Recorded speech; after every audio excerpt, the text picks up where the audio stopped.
Do you think the others are making good progress? Hope it's all going smoothly. Oh, hey look! They made it back as well! Flintz! Llama! How did it all go? All is well, thank you. Nefer and Yehoda had to stay at the curatorium to wrap things up, so they won't be joining us for now. I ran into Miss Anefa and Miss Aino on the way back. Their work is still in progress, so I suspect they won't be back for a while either. You seem rather cheerful today, Mr. Flintz. I certainly am.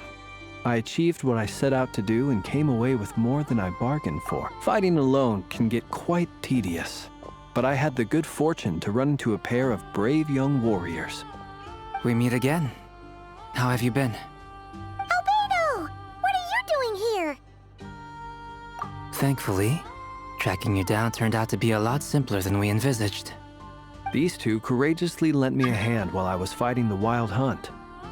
When they told me they were Servarka's colleagues, it all made sense. And given how people of outstanding talent tend to cross paths, it's no wonder you're already acquainted. So, who's your travel buddy, Albedo? Why don't you come and introduce yourself?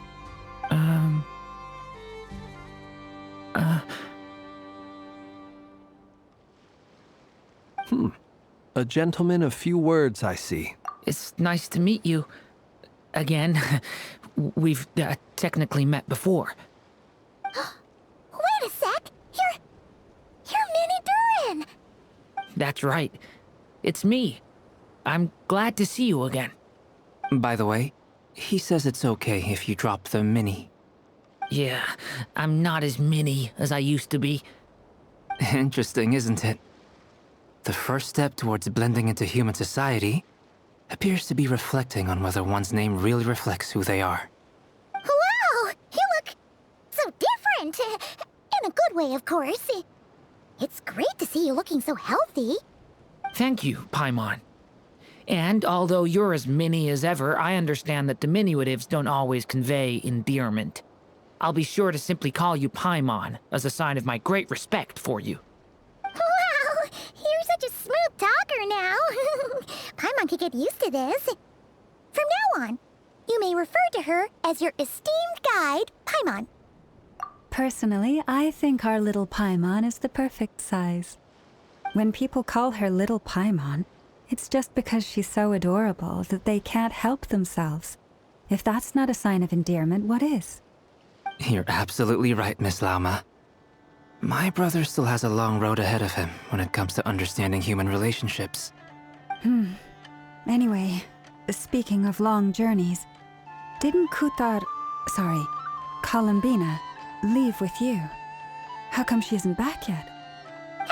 She's been catching up with old friends. Wouldn't be surprised if she stopped for a cup of tea or a 10 on the way back. Uh-oh. People are talking about me. Hope it's nothing negative.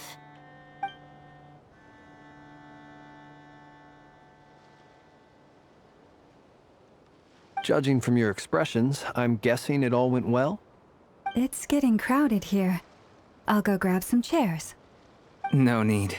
This is a job for an alchemist. I'll whip some up momentarily. Thank you for your hospitality, ladies and gentlemen, but I was merely escorting my friends back. I'll be meeting Sandrone shortly, as we still have some things to discuss. It's been a pleasure, everyone. But this is where I'll say goodbye. We really appreciate your help.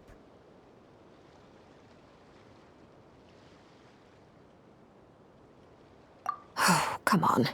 Spare the formalities. I'm just glad I could help out some true friends. I understand. Well, bye for now, Harlequino.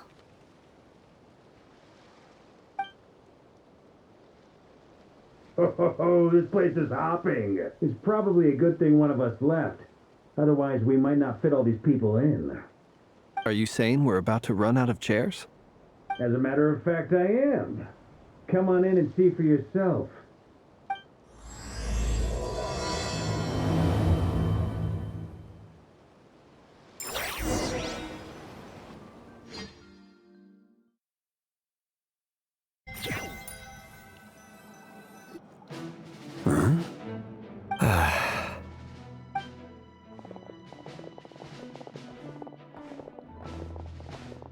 I overheard your little chit-chat outside, by the way. With Miss Columbina's colleague gone, we should be back to the original crew plus the other colleagues I brought in. Though, it looks like we have another new face. Someone else managed to rope in a colleague, too? Frankly, you and Paimon are the only people I know here.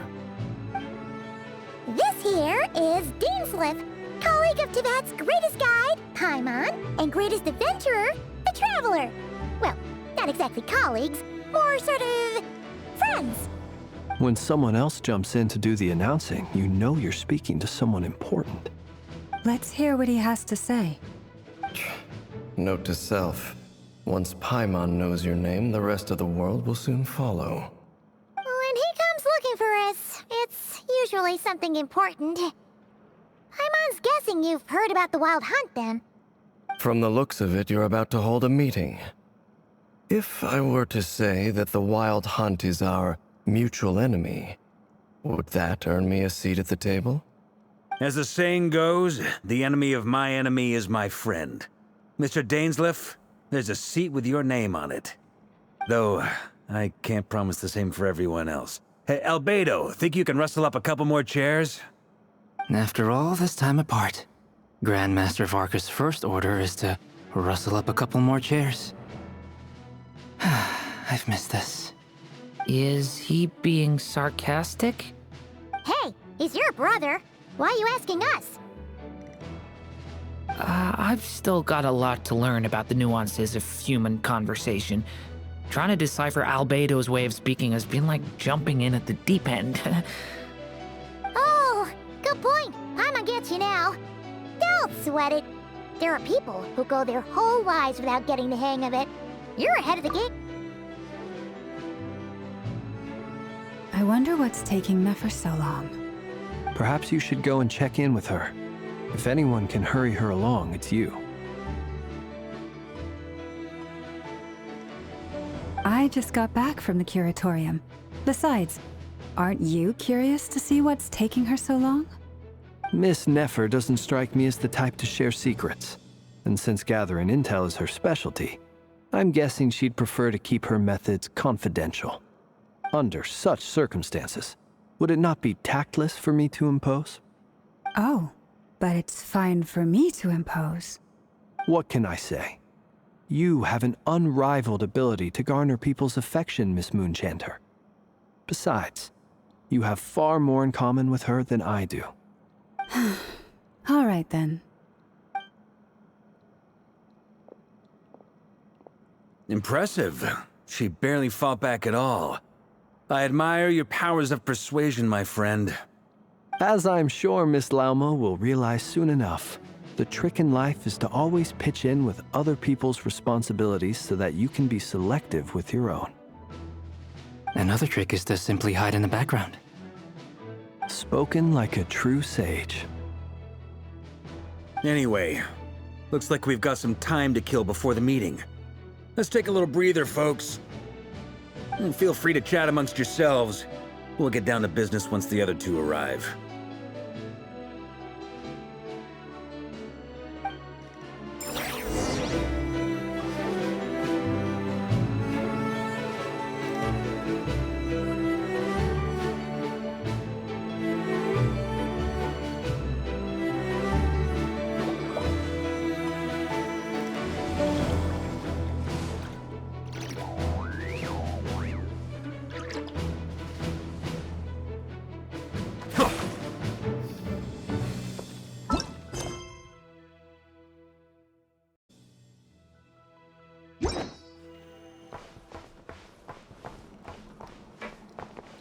Is there something you'd like to say to me?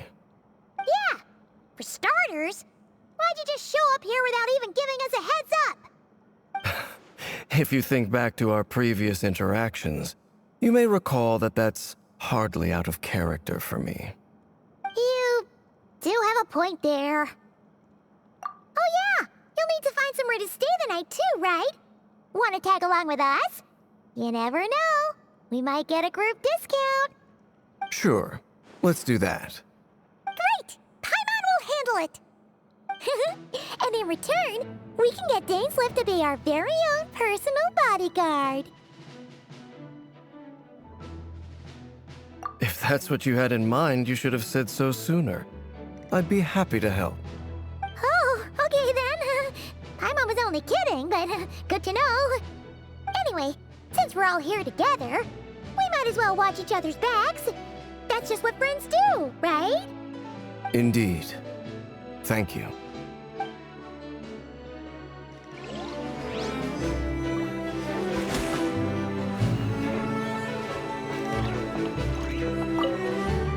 You're both awfully quiet. Why don't I start us off with an icebreaker? Much obliged.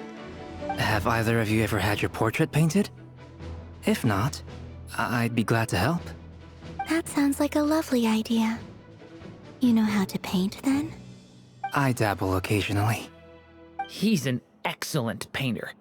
Tables, chairs, people, dragons, you name it. He'll paint it for you. I'm flattered. If I ever get the chance, I'd like to give it a try myself. I'll bear that in mind.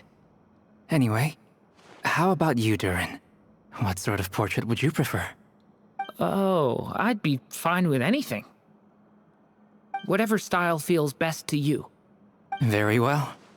Then I'll play it by ear. You can replicate any style I want? I can try. If you show me a sample, I'll do my best to match it. Thank you. In that case, I'll dig up some reference material for you.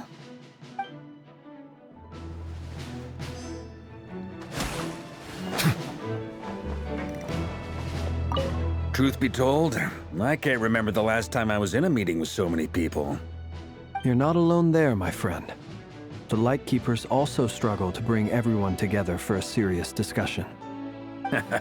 I don't doubt that. I've only ever met two Ratniki, one being you, and the other being that young guy, Itlua. Itlua is a good apple. I'll give him that. He's kind, honest, and regularly delivers supplies to my lighthouse. A true Ratnik to the core. In that sense, he puts me to shame. So you're what? A fake Ratnik? That's what it sounds like you're saying. But I get the feeling that's not quite what you meant.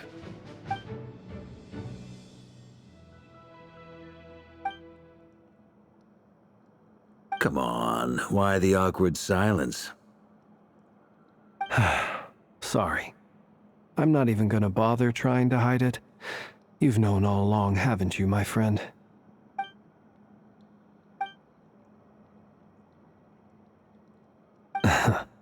Now that was an awkward silence. Let's just keep this between ourselves. Probably best if Itlua doesn't know, huh? That goes without saying. Gotta be careful what you share with youngsters, after all. Anyone else in the know? Let me guess. The Traveler and Paimon? It's dangerous being too sharp for one's own good, you know. Then, in the name of the Animo Archon Barbados himself, I swear, your secret's safe with me. When we went for drinks, you said that you and Barbados were practically best buds. In the light of that claim, do you really expect me to take your oath seriously? Of course. Just as long as you don't go spreading around the fact that I'm close with Barbados, all right? Fair enough, then. Nothing like a bit of mutual leverage to seal the bonds of friendship.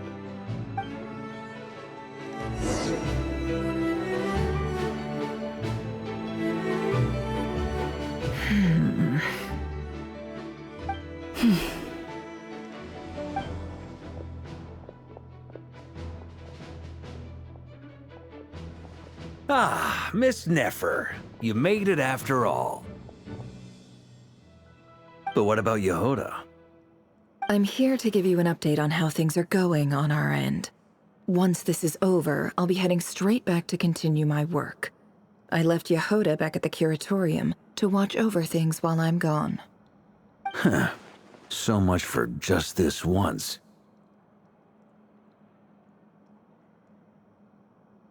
Shh! Not so loud! We're on a roll here. What if she remembers and suddenly decides to back out?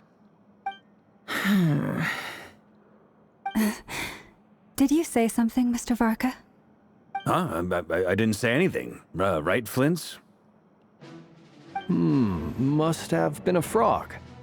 They get so noisy around here at nighttime. It's like they're putting on a concert in the background. Anyway, before we begin, there's a few introductions to make. Let me start by saying that it's an honor to be speaking before so many distinguished colleagues and collaborators.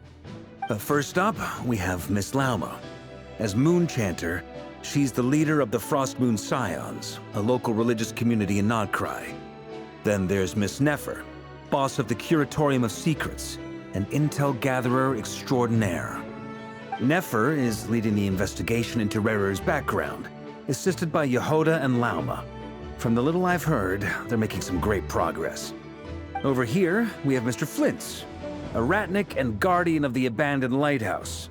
In our last operation, he courageously distracted the Wild Hunt to buy time for the rest of us. For those of you who've never met, this is Mr. Albedo, a renowned alchemist and captain of the Knights of Favonius investigation team. By his side is a new face for us all, myself included, Mr. Durin, who has come to lend his aid. Next up, we have the Moon Maiden and former Fatui Harbinger, Miss Columbina. Then we have the Traveler, who's earned more titles than I could possibly hope to list out, so I'll spare you the rundown. And Paimon, the ultimate travel companion and quite possibly the best guide in all of Tevat. Wow! That's a lot of people! Great turnout! Miss Nefer, it looks like you might have another job coming your way, so, congratulations on the booming business, I guess. You think I haven't got enough on my hands as it is? Who's looking for me now? That would be me, Miss Nefer. I have a commission for you. And you are? Who I am doesn't matter right now. What does matter is that I'd like you to gather more intelligence about the Recher of Solnari. Well, it's not as if we never take on anonymous commissions. But in your case, I'll have to decline. I'm gonna take a wild guess and say your job's probably more hassle than it's worth. Something about you seems like bad news. It's my eyes, isn't it? Conrian, I assume. And what's with the mask? Are you trying to hide your identity? In any case, the fact that you're even still alive raises an awful lot of questions for me. My name is Dainsleif. And yes, I am from Conria. As I'm sure you're aware, the Recher of Solnari's real name is Rerir. He was once an acquaintance of mine. Really? Then you must have been quite an influential figure yourself. You flatter me, but none of that matters anymore. My point was simply to clarify why I have asked Miss Nefer to investigate Rerir's background. So you're both from Conria, and it sounds like you used to be friends? What am I missing here? Surely you already know how he became one of the Five Sinners. I'll tell you everything I know. The history of Conria, the names and identities of the Five Sinners. I remember it all like it was yesterday. I have never spoken openly of this before. But the truth was exactly as people say. The Five Sinners were each driven by their own desires, and it was by playing upon these that the Abyss tempted them to their fall, tearing Conria apart in the process. The visionary, Vedifenir, who wished to foretell the future. The wise, Haroptatir, who sought limitless knowledge. Gold, Rheindotter, who desired to create life. The foul, Sertologi, who pursued supreme strength. And last, but not least, Recher of Solnari, Rerir, Ravager of the Moon. Of the five, Rerir is the only one who remains a mystery to me. He never harbored grand ambitions, so what changed in the space of a single night? How did he come to fall like the others? In other words, you're saying that his change came as a shock to you, and you have no idea what actually happened? That's right. You mentioned how the Abyss tempted them, which led to their fall. But what did that look like in practice? And what other context can you give me about the events of that time? The more detail you can give me, the better. Strangely, now that it comes to it, I hardly know where to begin. The fateful night took place during the era of the Eclipse Dynasty. One day, my elder brother, the visionary, Vedifenir, was summoned to the palace by the Vinster King, only for the king to gouge out his eyes and cast him into the dungeons. When I came to hear of this, my fury knew no bounds. I gathered together every ally I thought I had, and together, we set a night to storm the palace and free Ved. Centuries on, the memories of that night still haunt me, like a never-ending nightmare. We broke through the palace gates, just like we had planned, each striking towards our separate targets. But then, I was betrayed. Even Vedifenir, the very person I had come to rescue, abandoned me and partook of the Abyss's power. So, it's personal after all. Then tell me, Mr. Dainsleif, what price are you willing to pay? You, of all people, must know that nothing comes for free. I cannot say what price would be worthy of such a commission. But know this. Rerir was not always a madman. Believe it or not, there was a time when he was just an ordinary man, working for the Conrian Intelligence Service. Uncovering the truth of Rerir's past is the only way to unravel this mystery. But before you decide if you will accept my commission, I will tell you more about him. Enough, I hope, to help you plan your next move. Sounds pretty good to me. Feels like we just flagged down a random passerby, only to discover he's actually a master strategist who has a score to settle with our enemy.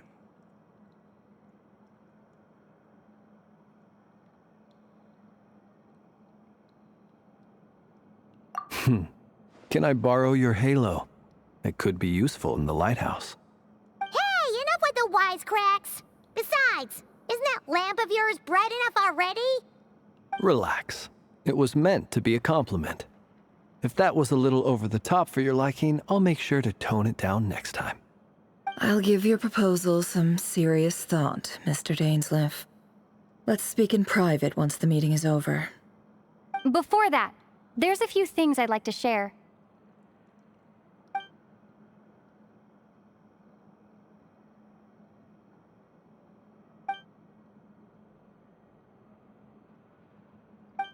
Now that we've united the hearts of the three moons, your power should be greatly enhanced. But it seems like that hasn't happened yet?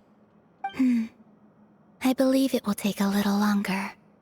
You've done so much for me, so I want to be completely honest with you all. Even though I'm doing a lot better now, the truth is, my recovery will likely be an ongoing process. From the moment I was born, my power has been slowly ebbing away. And that is because Tevat has never accepted me. Even with the moons united as one, it seems my rejection cannot be undone. So far, I have yet to find a solution. It may turn out to be a problem that will plague me until the day I finally leave this place behind. Even so, I will do everything in my power to help you drive out the Ray here of Solnari. As Arlecchino put it, this is not about chasing the spoils of victory. It's just a gesture of heartfelt gratitude. Kutar.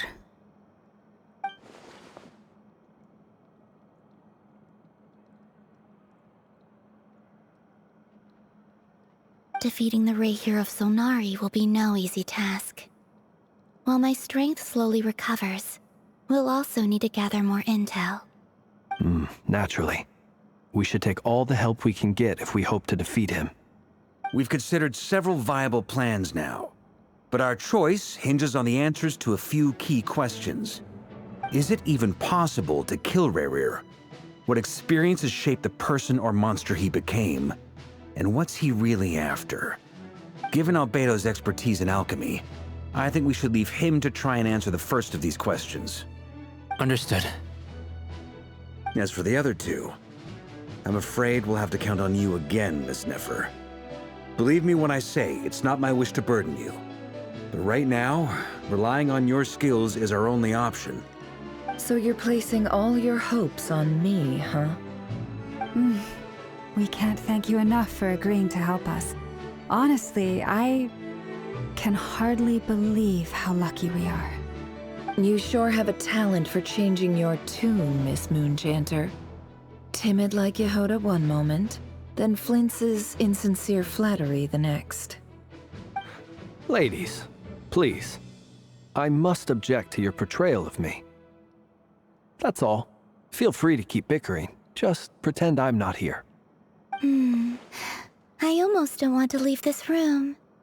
I'm curious to see how this plays out. I have faith in you, Miss Nefer. Something tells me you'll stand by us until the very end. Oh? And what makes you so sure of that? What if I suddenly decide that my compensation is insufficient? This isn't about the money. I can sense that you've got a deep-seated distaste for Rerir. And knowing you, that alone is motive enough.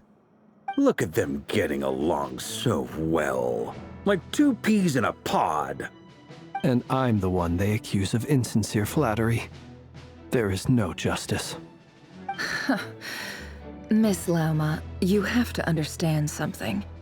Unlike you, I don't actually enjoy having everyone's hopes on my shoulders. Is that right?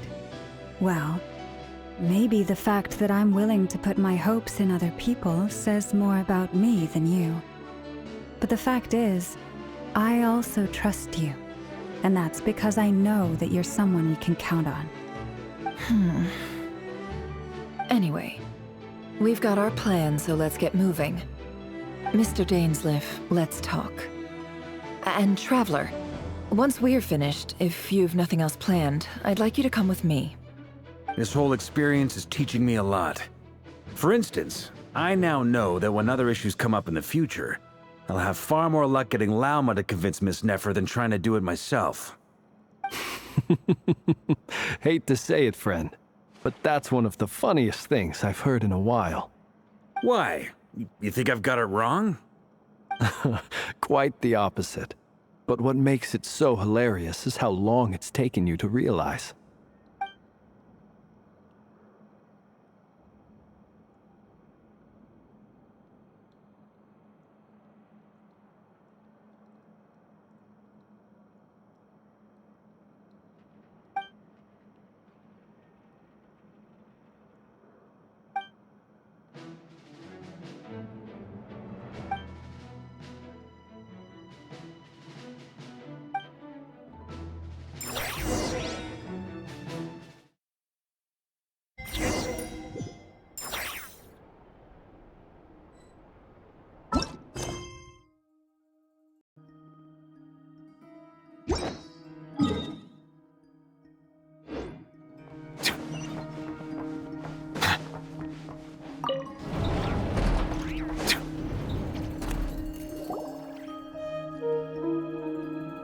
Thank you for waiting.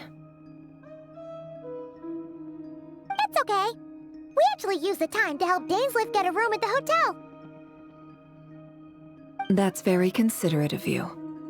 Now, I trust you share my curiosity about Rerir's past, and you seem fairly familiar with... We spoke at some length after the meeting. He was the one who suggested I should invite you to join this operation. He feels confident that these secrets will be safe with you. Dane has a lot of faith in us, that's for sure. Likewise. I appreciate that you got right on board without interrogating me about why I invited you. It shows that you trust me to explain everything in due course. That's because we know what you're capable of. We appreciate you too, Nefer. You might have been forced to help in the beginning, but this time, it was your choice. That's one way to put it. Another is this. That once a decision's been made, it's set in stone. After that, my only goal is to see it through. All right, so here's how it is. I'm going to access Rarier's thoughts again using my confidential method. Now, I'm sure you've seen things like this before on your travels, so you're surely well aware of how dangerous it can be. The reason I've gathered you all here is to ensure my safety during the proceedings. I plan for us to enter the fragment of his consciousness together, and once inside, I will focus on searching for information. Think of this as a diving expedition into someone's brain.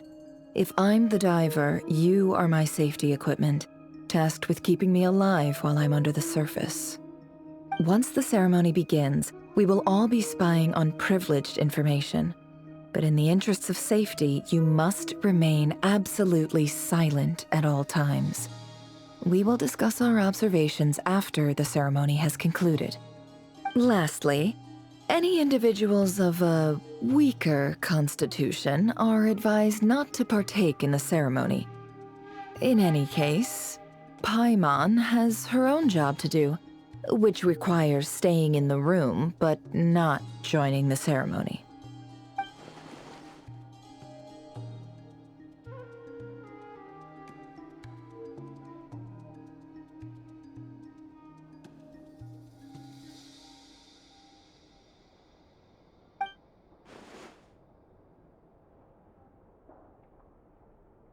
Well, good luck, everyone! Sounds like all Paimon can do is cross her fingers and root for you guys. There's a little more to it than that. I was being serious when I said you have a job to do. While the rest of us are inside Rarier's mind, it's imperative that we have a team member on the outside. In the event that something goes wrong, you will be our first responder. I don't anticipate any issues, but the extra level of safety will be greatly appreciated. I second that. This is a dangerous operation here, and you're our whole rescue team. That's pretty much the most important job in the crew. So, Paimon's like the lifeguard? Yeah, that makes sense. All right, got it. Good. Please, take a seat. We'll get started momentarily.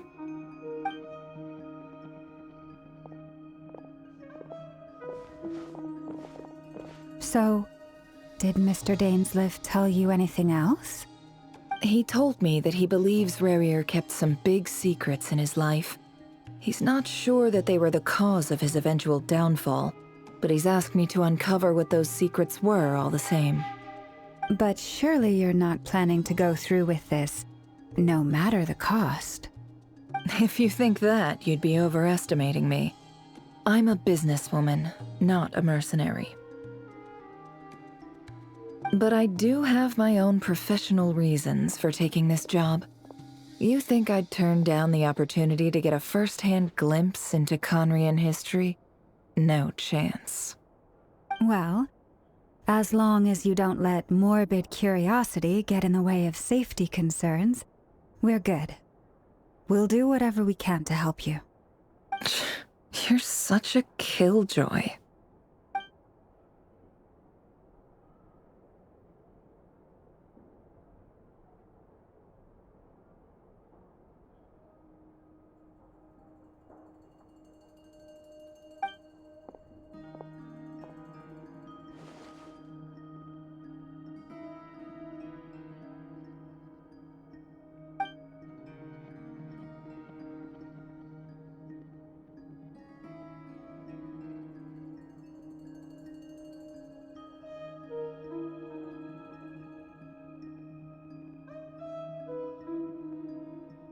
All right, I'm good to go. All set over here, too.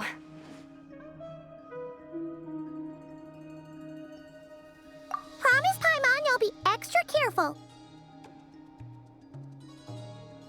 All right. Let your whole body relax. We're about to begin. Close your eyes.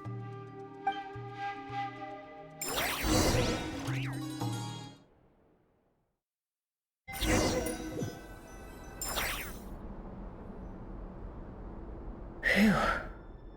Could this this be his office? Pretty standard setup. Bookshelves, paperwork, files. According to Dainsliff, Rarier used to be an intelligence operative. Chances are there's plenty of top-secret intel stashed away in this room. Is this where you keep your secrets, Rarier? Can't say I'm not looking forward to this.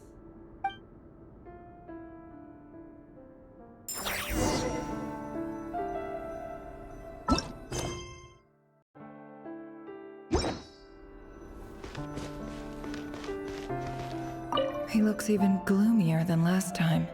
I wonder what's changed.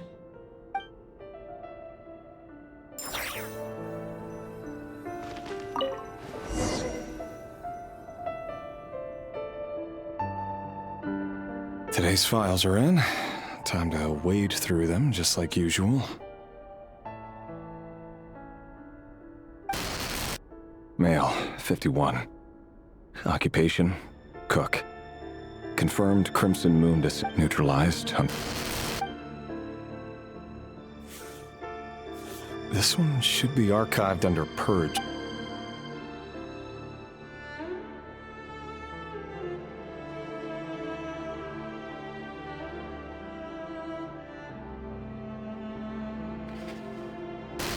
Female, 23. Occupation, office clerk. Confirmed Crimson Moon neutralized. Another one for purged targets. Sounds like she was that other man's daughter. Never mind. What's it got to do with me?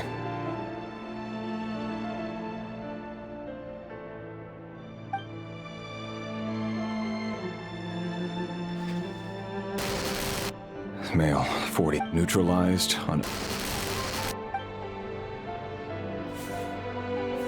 Just another nobody for the archive.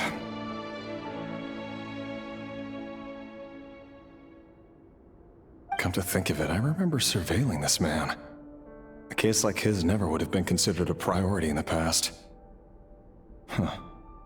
He barely even interacted with other Crimson Moon Female, 16. Occupation, none. Neutralized. Filed.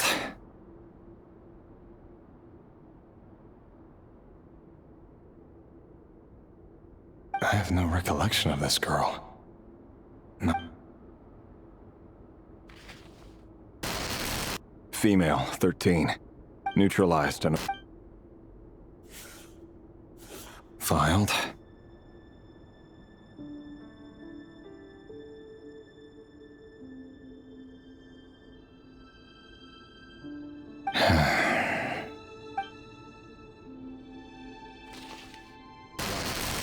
Male, 11. Occupation, neutralized.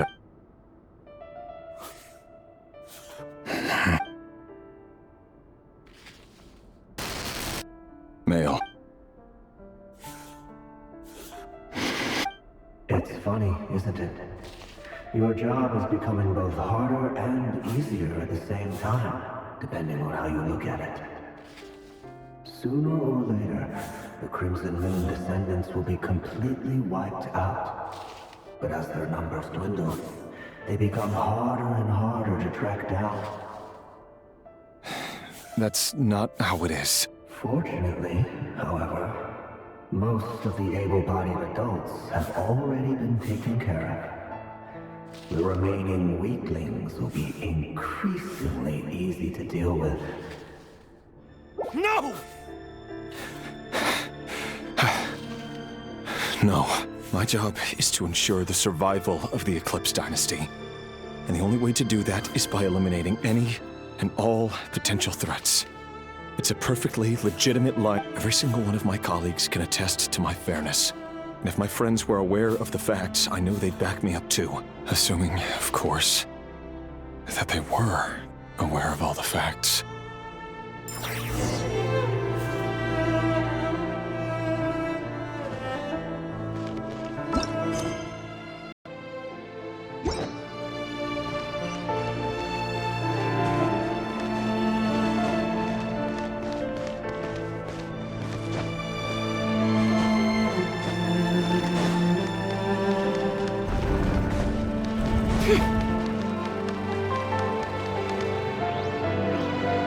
Mr. Vedifilnir, it's been quite some time since we last met.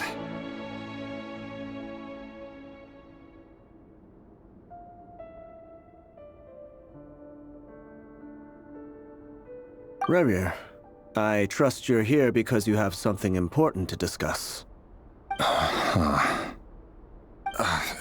Forgive me. I wasn't tuning out, it's just, I noticed you didn't even phrase that as a question.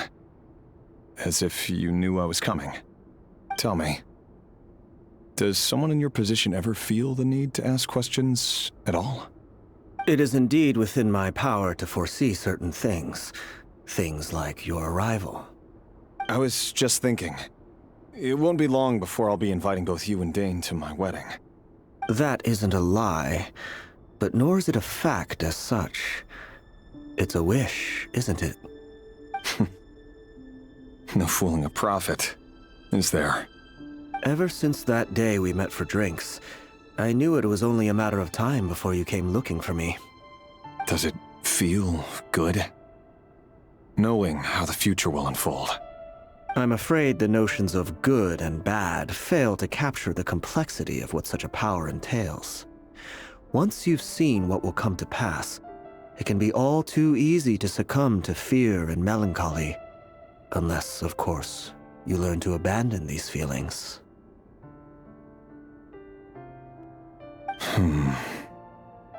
You fear my silence, and long to hear the words I left unspoken that day. That's right. You must have noticed my reluctance to broach the subject, and the reason is simple. Because the truth could never have lived up to your hopes.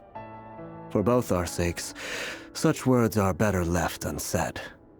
The burden of prophecy was never meant for your shoulders. So who exactly do you deem worthy to hear your prophecies? None but our exalted king? Or rather, our king as he once was. You're closer to his majesty than I am. You must know better than anyone how much he's changed. You say that as though it is to my benefit. Yet precisely because of that, I dare not speak rashly. A king can turn out to be the most virtuous of rulers, or a tyrant more terrible than the most vicious of dragons. You are so wise and far-sighted, yet still you would have me live in fear of the unknown? You make a fair point. Especially given my silence alone was all it took to send you spiraling downwards. Very well then. Let me offer you some advice. And I say this not as a prophet or a visionary, but simply as the brother of your friend. For many reasons, there is very little chance of your marriage ending in happiness. If happiness is what you seek, you should find another fiancé.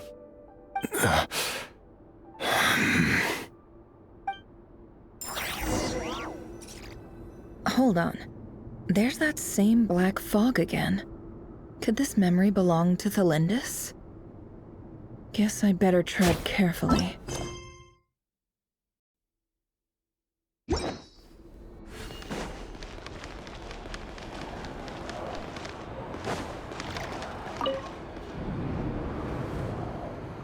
Wait. Hear me out. This time we finally got a clear look at his face and learned his true identity. His name is Rerir, and he claims to be one of the king's guards. What did you say? A cruel irony, isn't it? The man you're set to marry leads a double life as a brutal executioner. Why are you telling me all of this now? Simple. It's because I want you to kill him. You are the only person he would never suspect.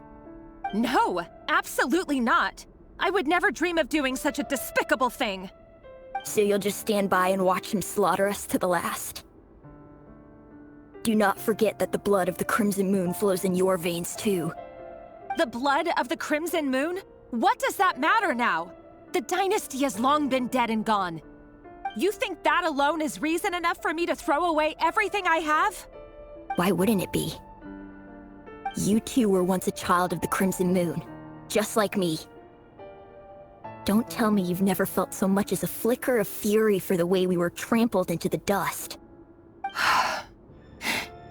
As long as you promise to abandon this pipe dream of restoring your dynasty, I can try to persuade him. Or have him persuade the Vinster King. Persuade the Vinster King? Do you even know why he's so obsessed with hunting us down? Why he keeps trying to force us to hand over our secrets? Over and over again? Or why we refuse to give up on restoring the dynasty? The Vinster King. A blind fool. His eyes clouded by powers from beyond this world.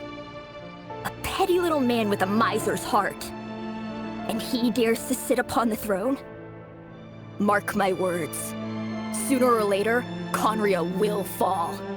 And it will be his doing. If you can't bring yourself to do it, so be it. Just you watch.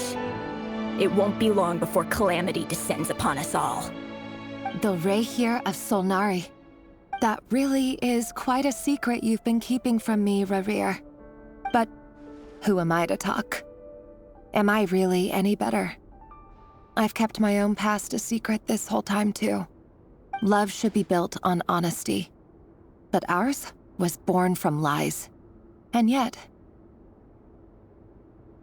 is it really so wrong to hide things that would only make life harder? If we don't cover up the parts that no one else should see, how can we go on pretending to be normal? Vedifulnir must have known all this. And that's why he made his prophecy.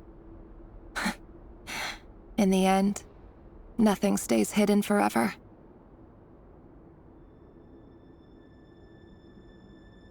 But I won't just sit by and watch this disaster unfold. I'll do everything in my power to protect what I cannot afford to lose, no matter who I have to face.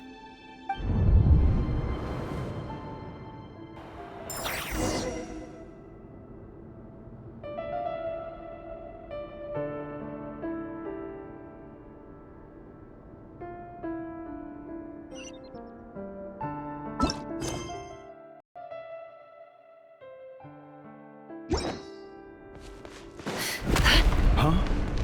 Was that Rerir who just walked past the window? Doesn't it give you the chills that he still takes the same road to work every day, as if nothing ever happened? Those people at the deli. Enough already. They're clearly pretty taken by their own disguises, so just smile and play along. Pull the rug from under beasts like that, and you'll risk getting your throat torn out. Deli. But surely you can see he's not the man he pretends to be. So many have died already, and they say that the king's madness grows with each passing day. We're not going to survive this, are we? But why does it have to be this way? Do we really deserve to die just because of the blood that runs through our veins? Felindis, are you even listening? Sorry, Freether. My mind was off wandering. I heard you, though. You're talking about what Rerir said. He's just following the king's orders. He's a secret agent, and it's his job to hunt down rebels and dissidents. By the time you first met him, he'd already taken lives. Maybe he was using you from the very beginning. No. Rerir has no idea I have anything to do with the Crimson Moon. My family are only distant relatives of the main lineage, and besides, my eyes are perfectly ordinary. Truth be told, apart from my teacher, pretty much no one knows I have any connection to any of it. It's been a long time since my family severed ties. But as Orlog said, who could possibly talk sense into that raving lunatic of a king? No one. I'll work something out. Trust me, I'm with you all. But for now, you need to keep yourselves hidden. Don't let anyone find you, anyone at all. Don't forget that Rerir is an Eclipse operative. You need to be extra careful when he's around. And when I am too. For now, don't come looking for me. And if anything happens to me, just act like we've never met. If even you can't escape this, what hope do the rest of us have? But after all this time together, surely he wouldn't lay a hand on you. I won't speak in his defense, nor can I give you a clear answer to that question. But I'll do everything I can to put an end to this. Here, hold on to this. If an opportunity to escape presents itself, take it. You'll be glad you took some spare change. You call that change? But what about you? I've got a job, and there's still money coming in. But you can't go anywhere right now. Please think about yourself for once.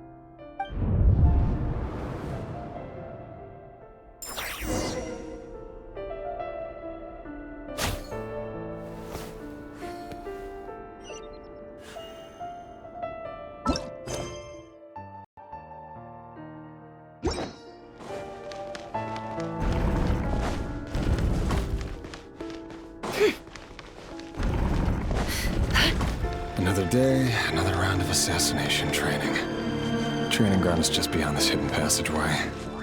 When you kill a person, doesn't it bother you when you end up covered in their blood? Why would it? Only make sure you have a firm grip on the handle, then choose your angle well. Keep your movements light and brisk. Pray won't sense a thing. I doubt that. I'll let another kind of quiet death in your hand. The work clean. No traces.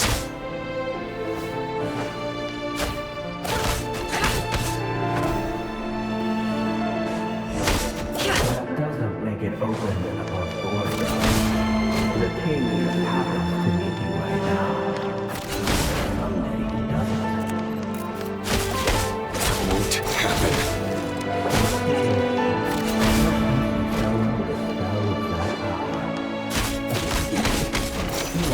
Take out a handful of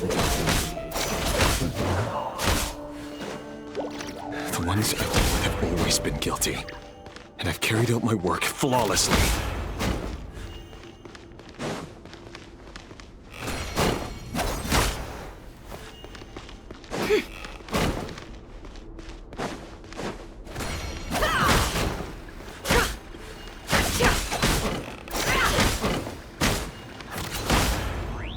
It all adds up. You know life works. Don't you? Was it because he didn't trust you? Or something else?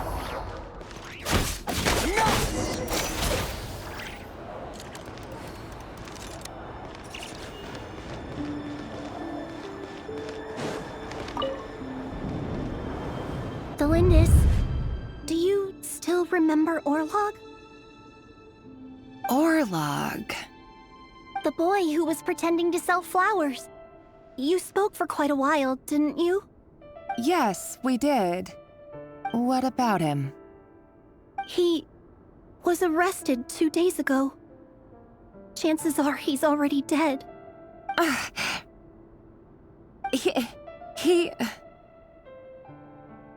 I just don't get it! After everything he's done, why do you still stand by him? Or does it mean nothing to you that people keep dying? No, that's not... Just hear me out. I need to go now, Thelindis. They're looking for us. You take care too. If you ever need a place to hide, come find us.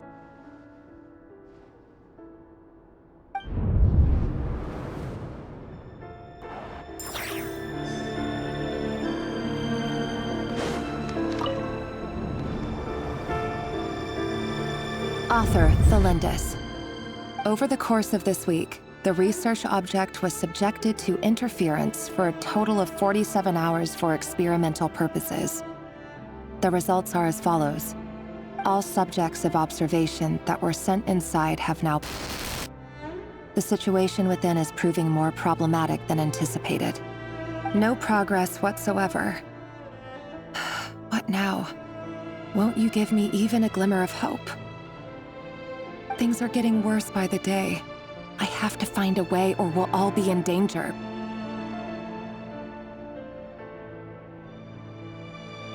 But I...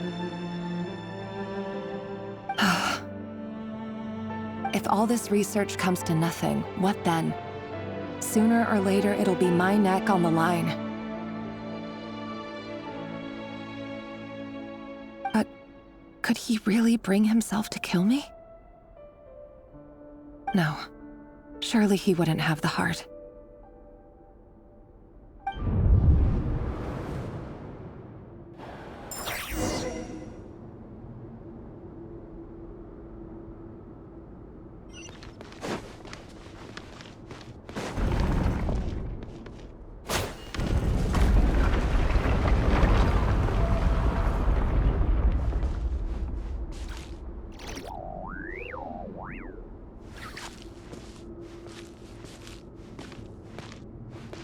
Why won't you just let us go? We don't even know each other. All we want is to live ordinary, peaceful lives. You want to live?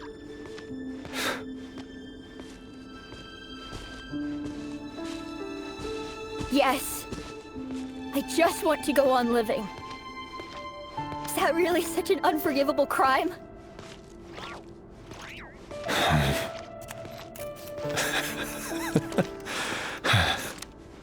You want to go on living. I want to keep living too. To keep living forever. That's why I have no choice but to continue on the path I'm on. If only some savior would suddenly swoop down and change the way the world is. Too bad that's not going to happen. Imagine that. If there really were such a person, you and I wouldn't be standing here like this, would we?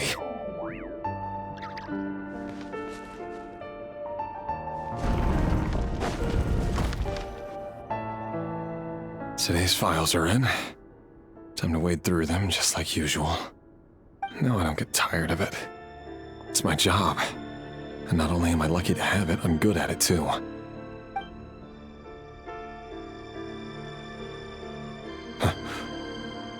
Wait. That's... Thalindis?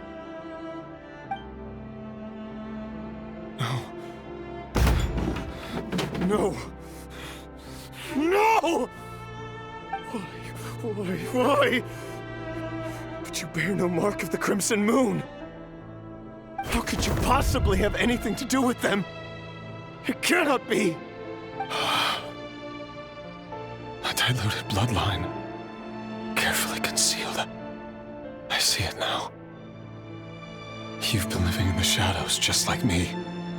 What a fool I've been.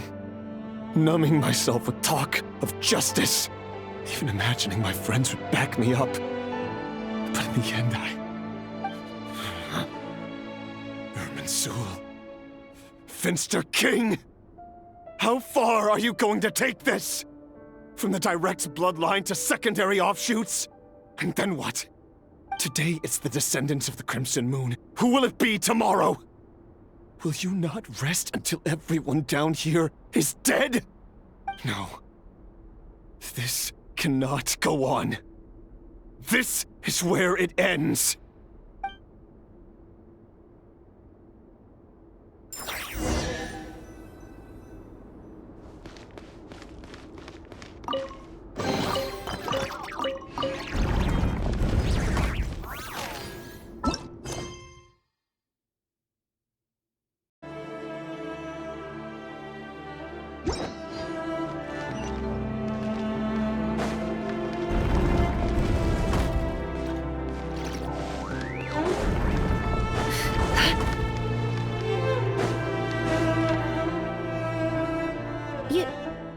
You're really letting me go?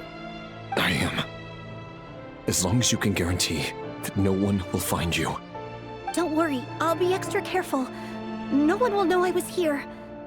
But what about you? Me?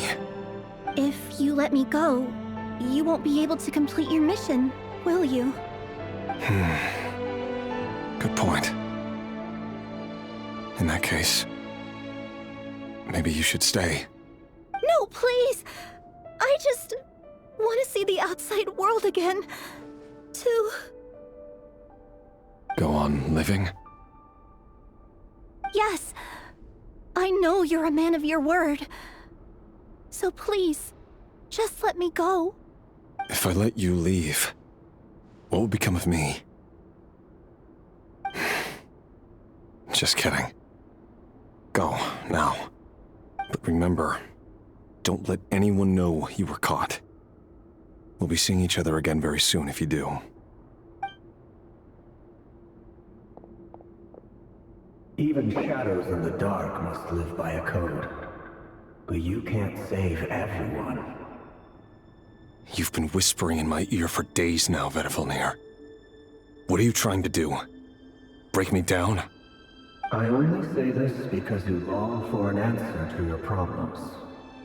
Let her go, Rerir, or you risk losing everything.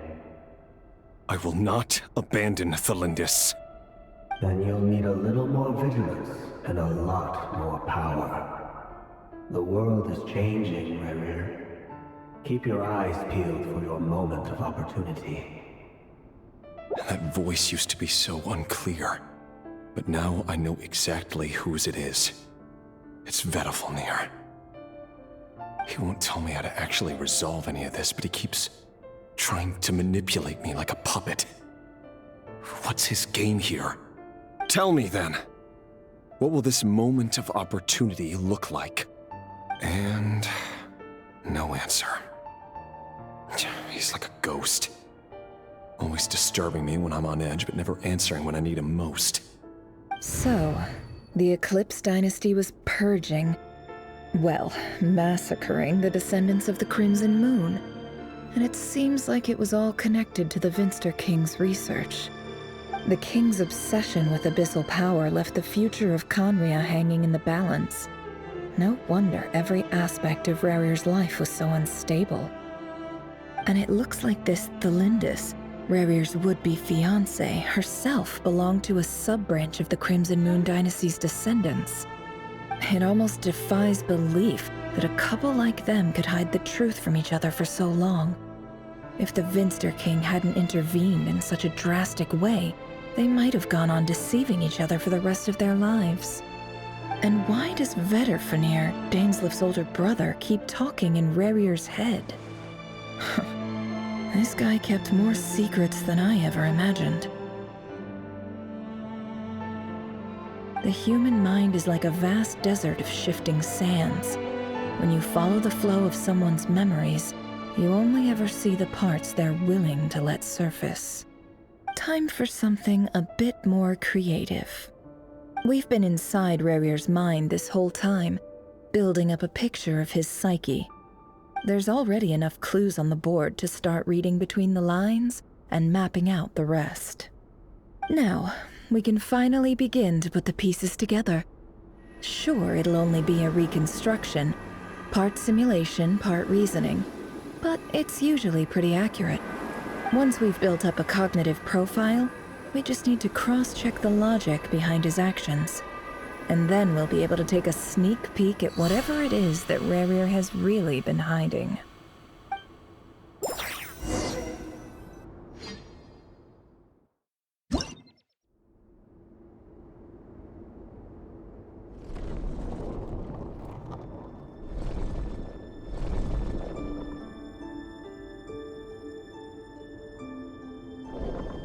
Rerir, are you there?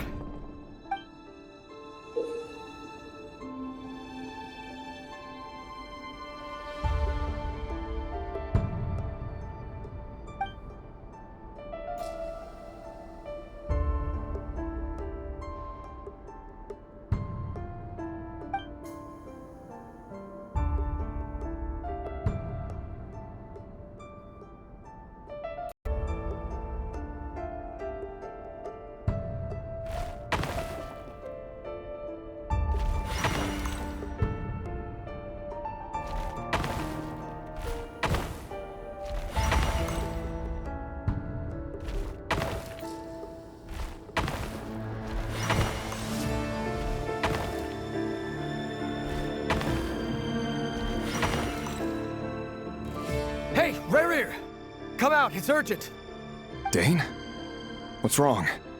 Quick, come with me. I'll explain everything once we've met up with the others. Okay. I'll come. But the Lindis is still over at the Universitas. I'll need to leave her a note. All right then, but make it quick. I've never seen Dane so worked up before. Whatever this is, it must be big trouble.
Well, this is a nice change, meeting you all at this hour. When men and women of ambition can speak face to face in broad daylight, I say that's a big step forward for our dear Conria. Don't be ridiculous. We do not fear the day. Why would we seek refuge in the night? You might ask your blade that same question. I'm told it prefers the cover of darkness. The word on the street is that Sertologi only strikes when he has an unfair advantage. But that is patently false. I see you're missing an arm and a leg. Surely only a fair fight could explain that. If this is your way of offering me replacement limbs, believe me, I'll take them. Oh, we can certainly discuss that. With bioalchemy, anything is possible. Assuming I have your full support in my research. Lunatic. Robtatir, what brings you here? Why, Dainsleif, of course. He invited me. Please, cast aside your apprehensions, Miss Rhindaughter. Whatever the rumors may say, I am but a humble servant of the king, and I can assure you he affords me no greater convenience than he does you. Well, the Universitas Magistrorum won't stop fawning over you, so at least some of the rumors must be true. You're clearly doing well for yourself, so drop the humble servant act. It endears you to no one. You're president of the Universitas Magistrorum, the chief royal mage known as the Wise by royal appointment, and by far the most favored among the 4 pillars of Conria. Vice President Veit doesn't even try to hide his envy when he sees you. My success is the product of hard work and good luck. It's as simple as that. Were the king not such an extremist, I hardly think I would have received a senior post at my age. Of course, no job is without its gripes. Serving a king like ours can be a challenging task, as I'm sure you can imagine. And as for Efterveit, in missing out on the presidency, he's dodged a mountain of stress. Like everything else in life, it comes with pros and cons. You're all here. I apologize for the short notice, but it was an emergency.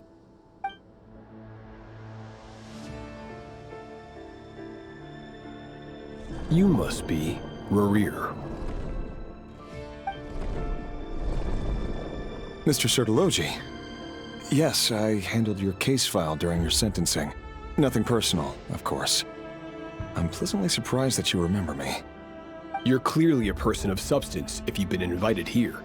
But Dainsleif, you'd better have a very good reason for convening this little gathering. It's my brother, Vedafenir. After he spoke at the court this morning, the king was so infuriated by his words that he had him blinded in both eyes and thrown in prison. Vedafenir in prison? Strange. I thought the king trusted him and Horoptatir more than anyone else in the world. Does this mean the king's circle of trust just got even smaller? It has nothing to do with trust. It's about what the king wants, which is as clear as day to anyone paying attention. I simply appease him, because it's in the best interests of the Universitas Magistrorum. And also because you're slimy. Vedifalnir, perhaps less so. But still, a visionless visionary? It rather inclines me to think that qualifications are not what get you ahead in Conria. Do you honestly think this is an important discussion to be having right now? Dane, what are you planning to do? Rescue Vedifalnir, I assume. Correct. It will mean storming the palace by force. Tonight. I need all of you on my side. That's far too dangerous. And don't forget, Dainsleif, you're captain of the Royal Guard. You swore an oath to the throne. Hmm? You've been planning this for a while, haven't you? I have no desire to commit treason. But whatever critique the king may have of Vedifalnir, disfiguring your most loyal subject for putting the best interests of his court and nation first, this is not the conduct of a wise ruler. My blade will force the king to see the error of his ways. So, Vedifalnir's prophecy enraged the king. I'm sure it wasn't what he wanted to hear, but if he won't take counsel even from the visionary, that is deeply troubling news. The extent of His Majesty's madness is now all too clear. The question is, how does a man like me get out of this situation unscathed? You have noble ambitions, Dane, but I'm afraid they don't do much for a guy like me. I'm not interested in saving the world. All I want is a letter of pardon. A letter of pardon? For whom? Thelindis? The chances of the Vinster King issuing a pardon for anyone connected to the Crimson Moon seem vanishingly slim.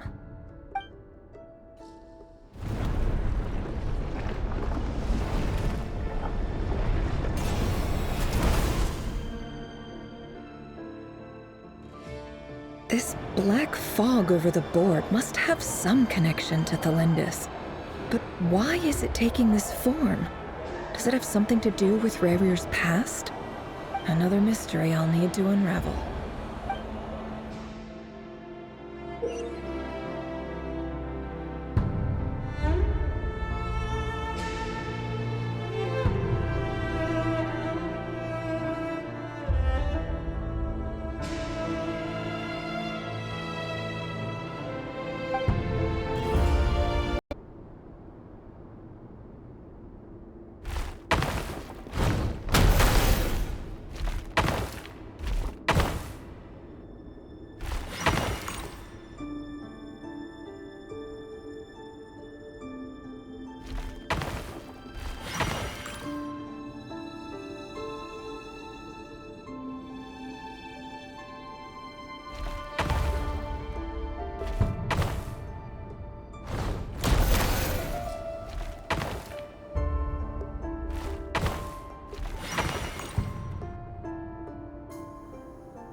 Author Thelindis.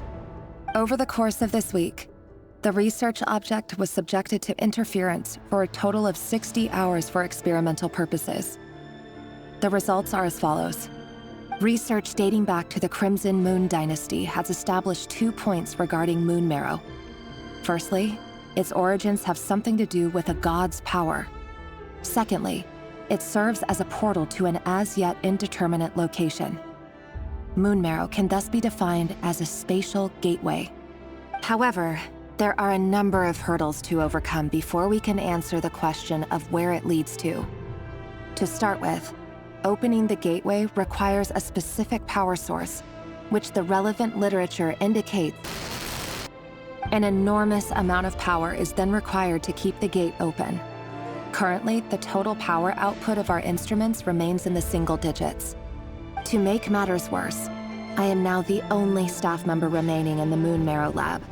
The Universitas Magistrorum recently decided to move most of its personnel into abyssal energy research, which has stymied all Crimson Moon-related projects. This is not a wise move. I have always maintained that placing all our hopes in a single source of power is risky, especially one as poorly understood as this. As well as making ourselves overly reliant on a single resource, we are neglecting other promising technologies. I apologize if this comes across as disrespectful. But as a Moon Marrow researcher, I desperately want to see the world beyond the gateway. If we really made it there one day, what would we find? And how would we go about taming the unknown? My imagination is endlessly fueled by questions such as these.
This is for you.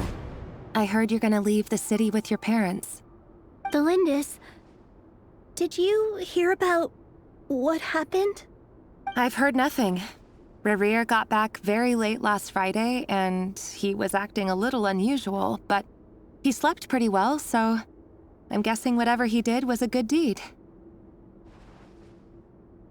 You never saw him, and I don't know what he did. And this conversation never happened. You understand? What if he finds out that you pried into his secrets? Don't be silly. I don't know what secrets he does or doesn't have. All I know is he's just a normal guy who happens to run some errands for the king. Are you scared of him? I don't know. The Rerir I know doesn't match the person you all describe. Logically, I should be scared of him. And yet, I don't want to lose him. But enough about that. You should get going, and be careful with the package I gave you. Keep it secret. Keep it safe. What's in it? A piece of the moon. All you need to know is that as long as you keep it safe, then in the future, everyone will be able to see a red moon. A red moon? You mean our moon? That's right. Our moon. Promise me you'll look after it. I promise, the Lindis. The Crimson Moon bloodline will never die out. Its light, the color of blood, will become like a fire that flows in our veins, no matter how long it takes.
Hurry, everyone, and stick to the plan.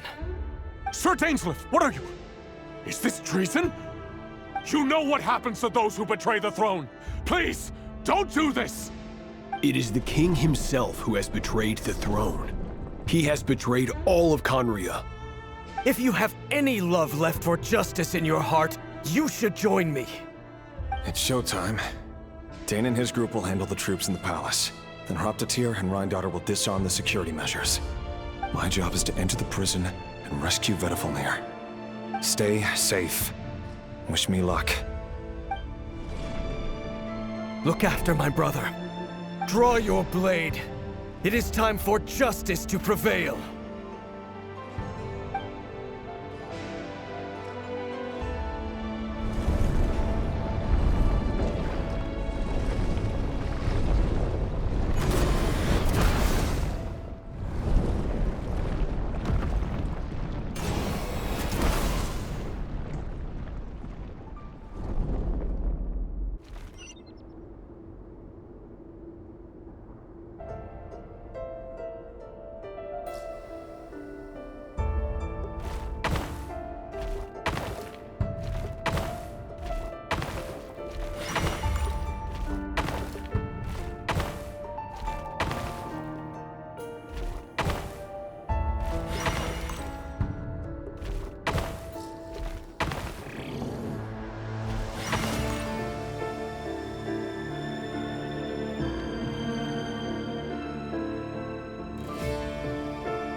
And the smell is abominable. Clearly, the king doesn't allow his prisoners a single shred of dignity. This is dire. Found you. Hello, Mr. Vedifalnir. It's you. Surprised? Oh, wait. I guess surprise isn't an emotion that prophets feel very often. I certainly felt some surprise in the moment when I was blinded. Surprise at the king's sheer ignorance. Surprise at just how unfairly this world responds to words of earnest remonstration. I'm curious. What did you prophesize this time? It wasn't a prophecy. It was a word of warning. Someone had to say it. The king has forsaken all reason in pursuit of his obsessions. I simply told him that if he continues on this path, Conria will surely fall. But he didn't listen. Worse still, he stabbed you in both eyes and locked you away. Dane asked for my help. The court is in complete chaos now, but I'm sure you predicted that. Everything is transpiring as I foresaw, yet I am powerless to change it. Fate is an immutable force. I can but lament as the inevitable unfolds. I do wonder whether giving a man the power to see the future does nothing more for him than slowly crush his spirit. Forgive my curtness, Vedifalnir, but the king did not suddenly turn on you today. His suspicions have been brewing for a long time. You can't have wisdom beyond the reach of your fellow man without attracting his fear and suspicion. There are things the king does not want to see. So, he doesn't want you having visions of them either. He blinded you because he thought this would make the visions stop. He wasn't entirely wrong. I did indeed lose my power to see the future. Right up until... Until what? Just now. I believe I saw something new. Well, tonight could go a lot of different ways. 5 of us banded together to storm the palace, also we could rescue you. This will go down as the most tumultuous day in Conrian history. I sense hatred in you, but also hope. A desperate hope that with the tyrant deposed, that will be the end of the story. But this is not the end. It is the beginning of a new chapter in a whole new story. There are many men of honor and courage in this world, Rerir. But you are not one of them. You're not here for justice, are you? You're here for yourself. Is that a dagger? Interesting. Why not the polearm? It was always your weapon of choice. With your abilities, I don't doubt that you were able to recover some of your sight. But I also doubt that you want to make an enemy of me right now. Of course not. We're on the same side, aren't we? We could be. But I need you to be honest with me, Vedifalnir. At this point, you're my only hope for the future. You mean your future? With your beloved, Felindis? Yes. And I know there are bigger things at stake here. A dynasty, a nation, maybe the entire world. But forgive me, I care first and foremost about myself. I can't abandon the one I love to save myself. I just can't do it. But you see a broader picture of the future than I. You see the solutions to the biggest problems of our age. So tell me, what is my solution? What's the answer? In matters of fate, answers are either right or wrong. What will be and what will not. Maybe you are willing to pay a certain price in the pursuit of happiness, but unfortunately, fate does not negotiate. That is the cruelest thing about fate. It is unmoved by your sacrifices. That can't be true. I know it's your voice that I keep hearing in my head, urging me to see how the world is changing, to seek more power, so I can protect the things I love. You show me disaster, but you won't show me how to avoid it? Why? Why are you doing all this? My voice. In your head.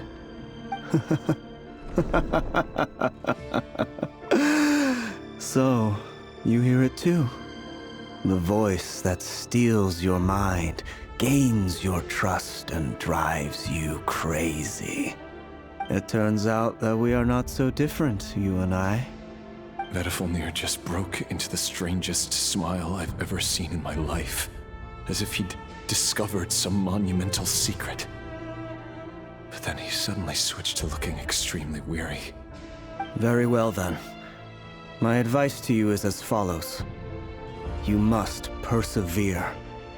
Whatever trials and tribulations you may face, be steadfast in the belief that they are your path to the future. For as long as you live, your story with Felindis shall not come to an end. That is the only chance you have of fighting back against fate. It is up to you whether you believe my words. Regardless, that is all I will say on the matter. I have no right to intervene any further. I will hold you to your word.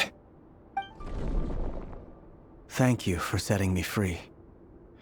In return, I will tell you one more thing that you cannot afford to ignore. Just then, a strange wave of energy rippled through the city.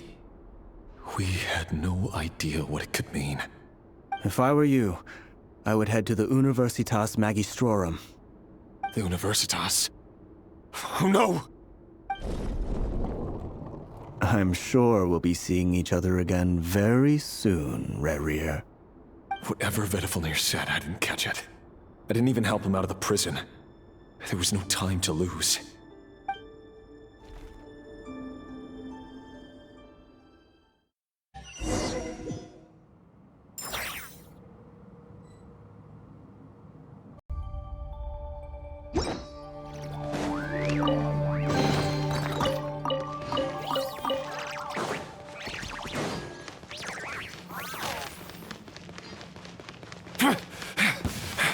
Monsters? Is this Rhine Daughter's doing? By the Universitas Magistrorum! Out of my way! Right! Yoo-hoo! Let the world come alive! Bow your head.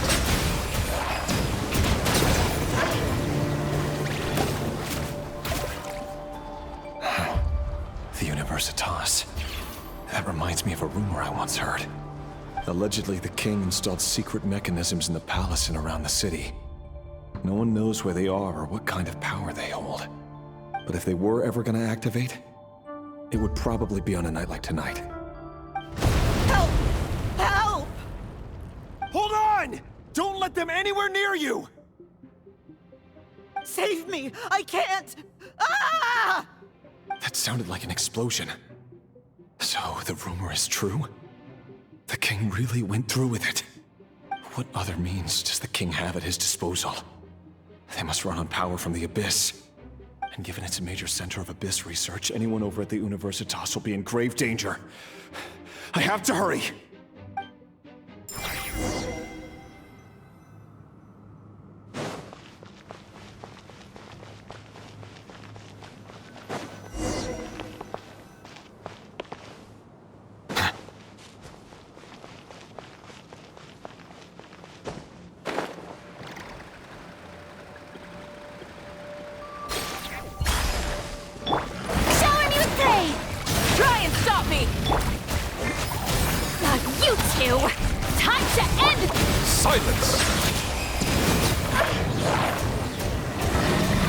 Let the mighty be humbled!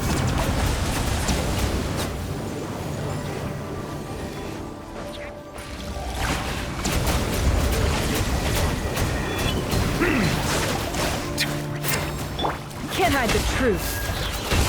The mystery unravels. Light it up! Time to shine! Get to work! Suffer the wrath of Eve! Settle down!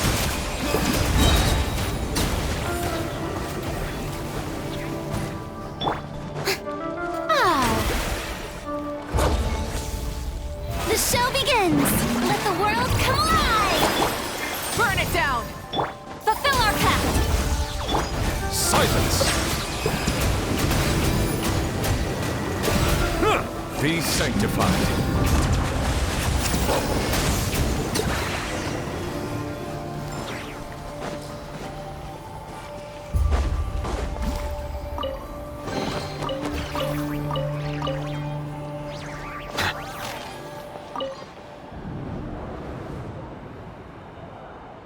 Monsters! At the Universitas Magistrorum? Why now? Oh no! They're coming! It's no use. The table won't hold out much longer. The weapons. Where are the weapons? Of course. All the lab equipment was upgraded after the inspection last week, but the new weapons haven't been allocated yet. I'm done for. Is anyone there? I need help! Ah!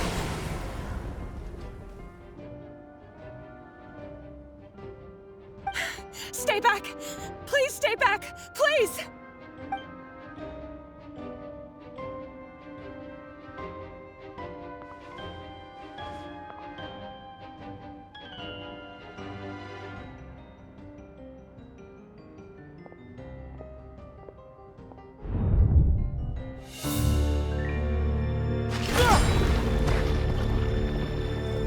What's that?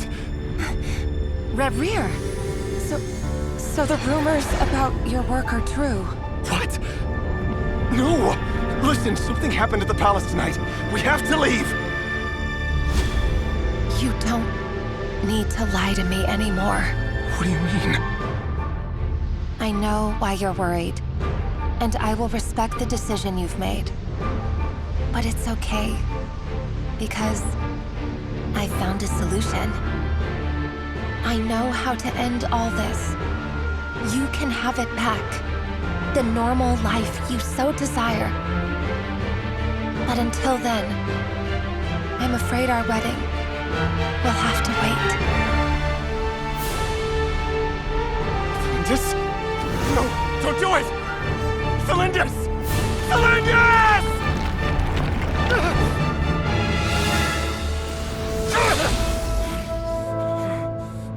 I told you, Rarier. Let her go. You will find someone better. No! No, I won't do it! I have to save her! By what means exactly? A lowly pawn. You lack the power and the strength of will. Do you know a way? Tell me! Come to the palace. Join us.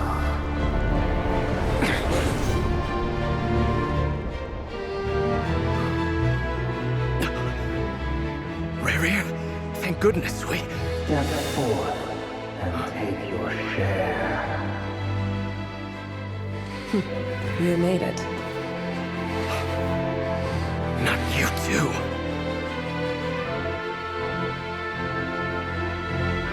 Hatred or grief, despair, desire. We all have our own.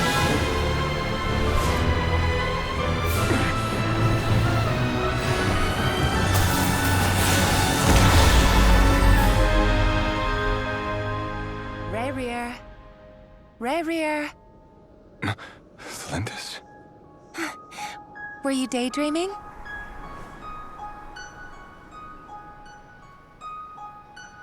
You still remember, Rarier? That question you asked me a couple of weeks ago? Oh. You mean the proposal? Yeah. I'm wondering, where do you think would be a good place to discuss it? Maybe in the garden? Or were you thinking a fancy restaurant? It's your choice.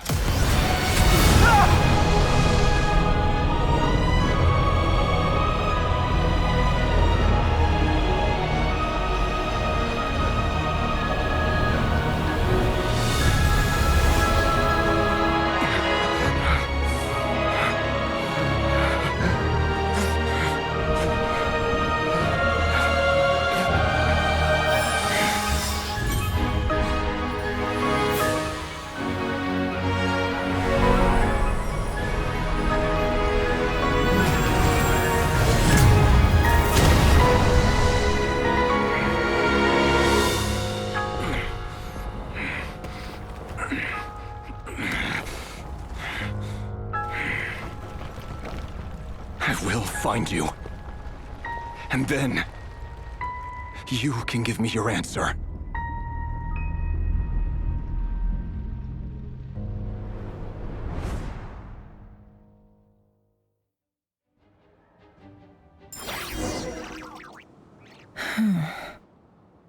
So that's how the Raker of Solnari was born.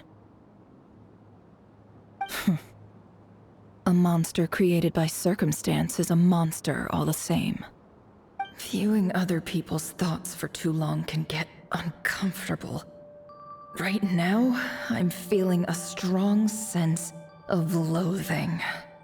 In a nutshell, the story of Conria is what happens when the truth falls by the wayside.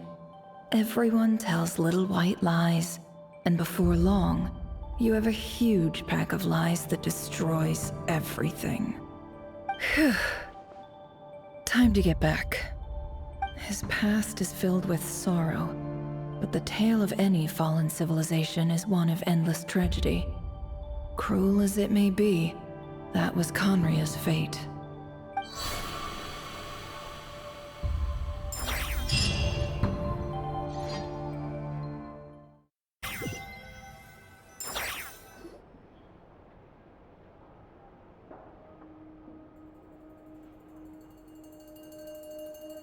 Everyone, I'm back. Can I get a standing ovation? Never! How are you holding up? Feeling okay? She's fine. Boss is a pro. Yes, I'm fine. You will have seen the events of Rarier's life through my thoughts. It's now clear that he is just a regular nobody, driven by personal tragedy, as he said himself. I mostly agree. There's only so much we can know about him from his memories alone, but they did give us a clear glimpse into his life in Conria. However, I would not consider Rerir to be a nobody. He was deeply involved in the events of that era. Yet, when the catastrophe of a generation strikes, nobody is safe. Sounds to me like you're speaking in riddles again. Is this you urging me not to abandon the people of Nodcry in their hour of need? That's not what I meant. Although I do hope you choose to remain a part of the plan. Without you, the mission ahead will be all but impossible. Then try to remember that I respond better to the carrot than the stick. And I don't appreciate being bossed around. Now, as for you, Missy, you were excellent. You stuck to the rules of the ceremony and kept your mouth shut the entire time. Bravo. Cool! So, can you fill me in on the deets now? Most of what I saw went right over my head. Patience. You'll hear the whole story, don't you worry. But let's meet up with the others first. It will save me narrating it twice. Yehoda? Yes, boss! Let me get that door for ya. That's more like it. For a moment there, I was worried you'd forgotten about the first clause of your employment contract. Forgive my curiosity, but what does the first clause say? It says I gotta do the annoying stuff that boss is too lazy to do for herself. Like opening the door, pouring the tea, yada yada. Is that right? If something is in the contract, it's because she willingly agreed to it. Rest assured that the Curatorium abides by the very strictest of labor policies. You don't seriously think I'm cruel enough to treat her like my slave?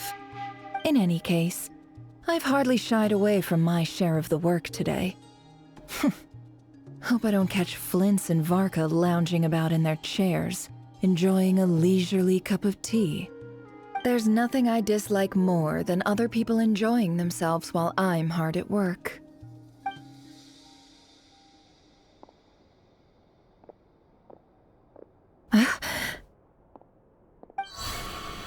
Oh no.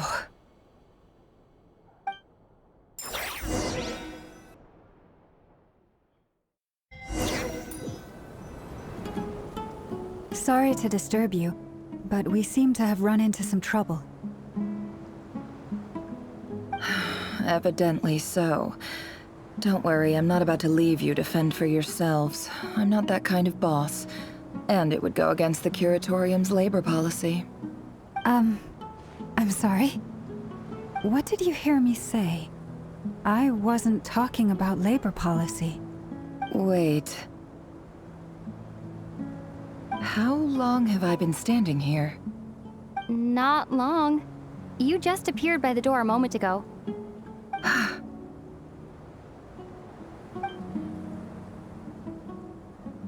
Boss, what's wrong? You look like you've seen a ghost. We've been tricked. We never left at all. Somehow I hallucinated that whole scene back inside the office. Hallucinated?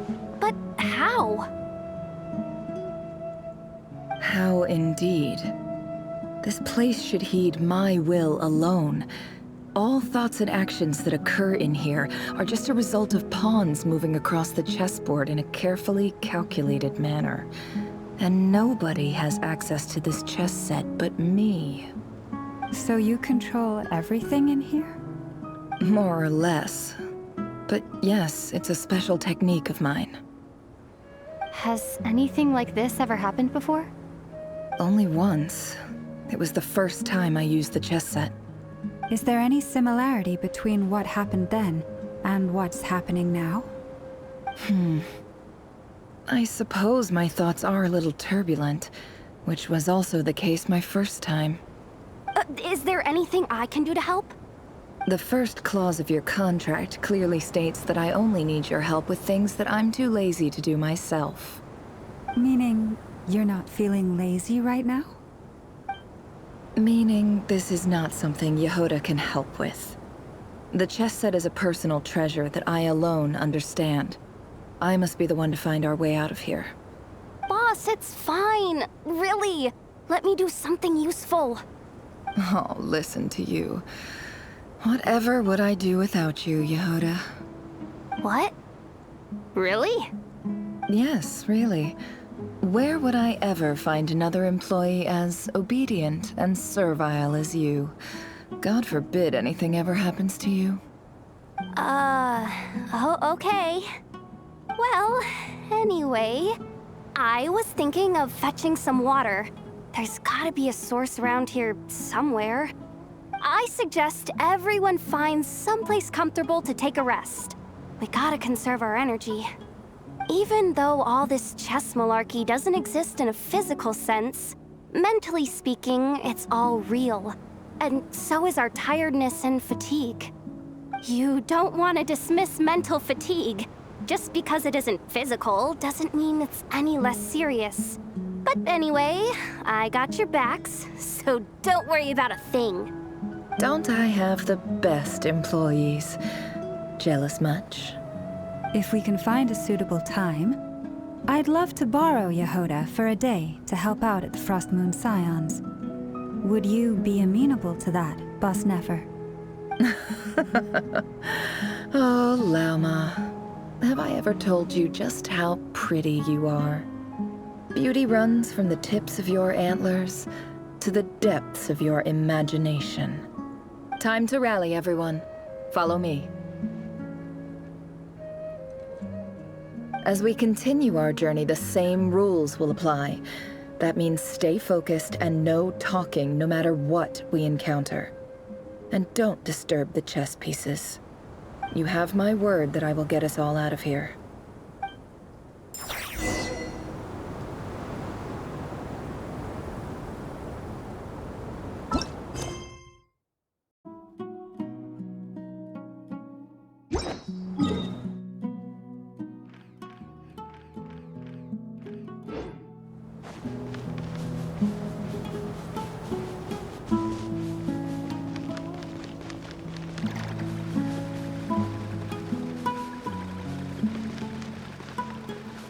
This place looks familiar.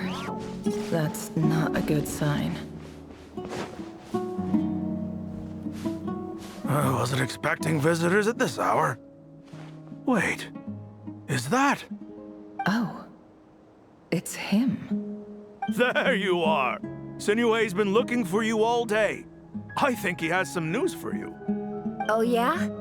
What were you doing just now, Uncle Retinue? Hiding away some more loose change? I know I saw some Mora. What do you mean, loose change? Oh, come on, I'm too old for this. Just pretend you saw nothing.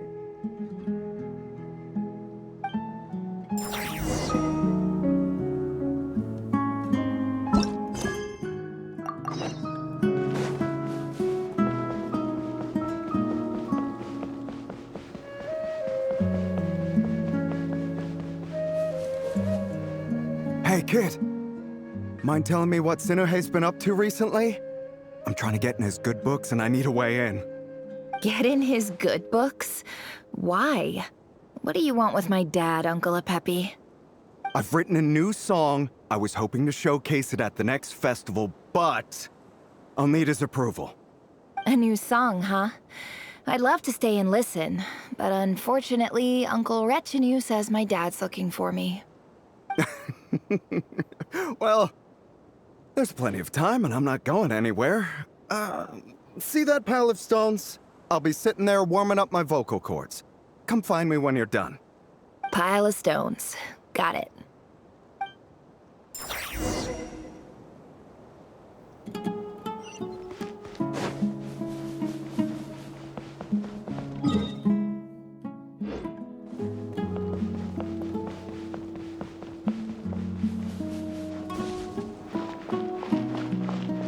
Hi, Dad. Uncle Retinue said you were looking for me. Ah, there's my little princess. If you'd gotten back just a little sooner, you could have shared the spoils of war with me. Spoils of war? Who were you fighting against, Dad? It was just a figure of speech. The aftermath of a sandstorm is no time to be waging war. I was talking about our war against thirst. I went out to fix our water supply problem, and now I'm back. Which means... We have a well again.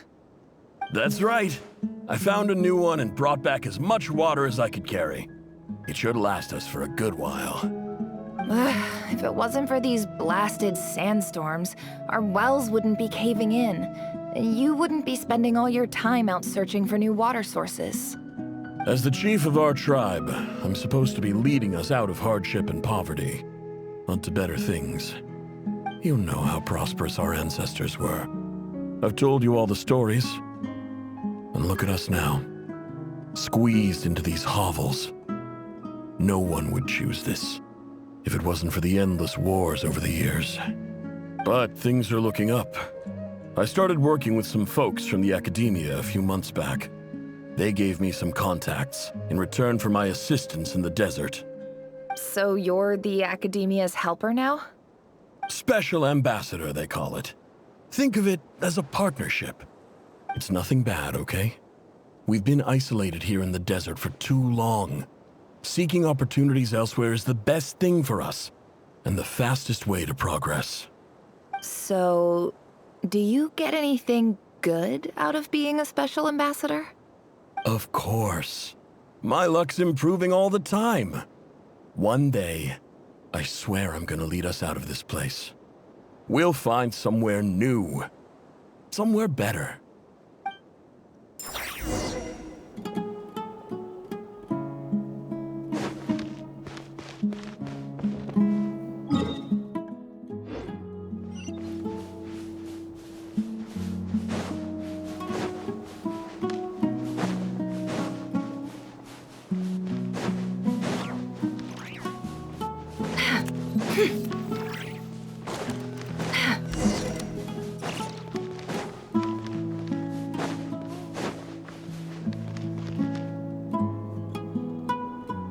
That's our well, and you know it. You stole from us. Well, you've gone from chief to thief, and now you have to face the consequences. Did you really think you could take our water without permission and get away with it? You're either brave, stupid, or both. And that Special Ambassador Act? Yeah, nice try. We spoke to the academia. They said it was all news to them. You're a liar and a cheat!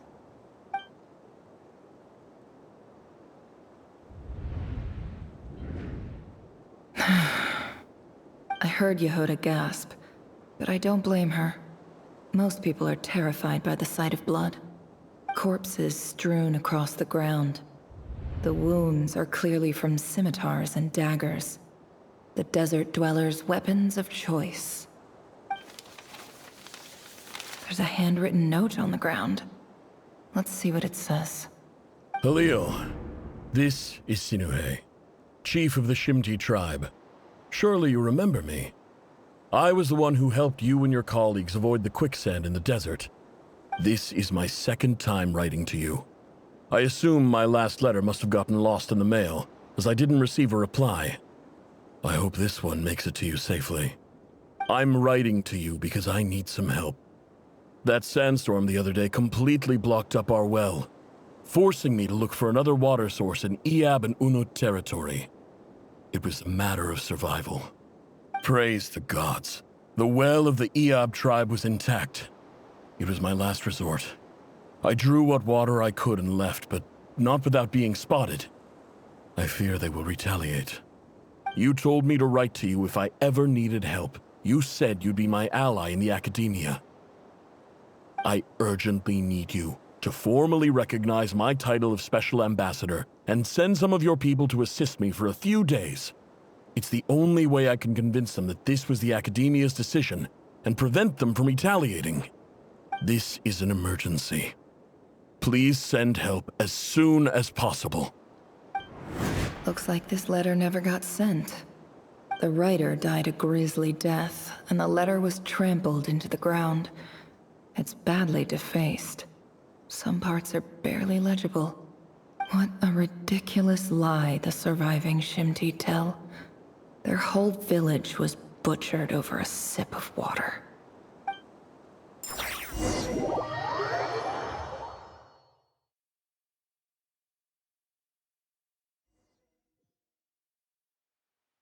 officer. Welcome. Welcome to our humble village. I thought you would at least have the courtesy to provide some respectable libations. This is the finest wine our village has to offer. I promise.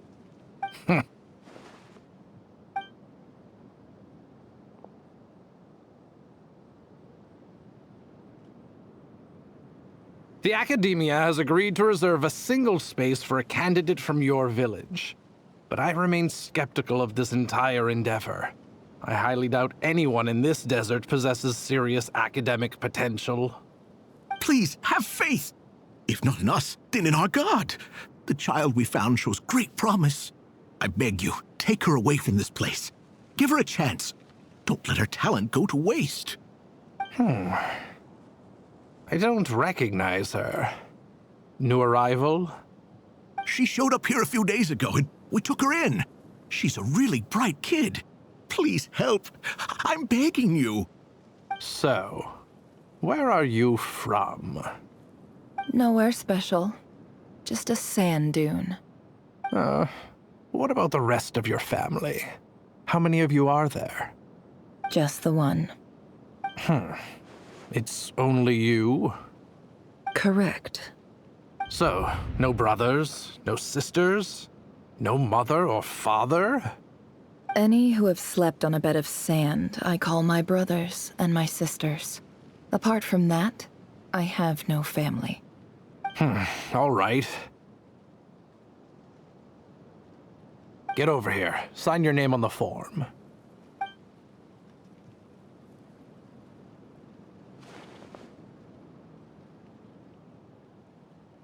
Never?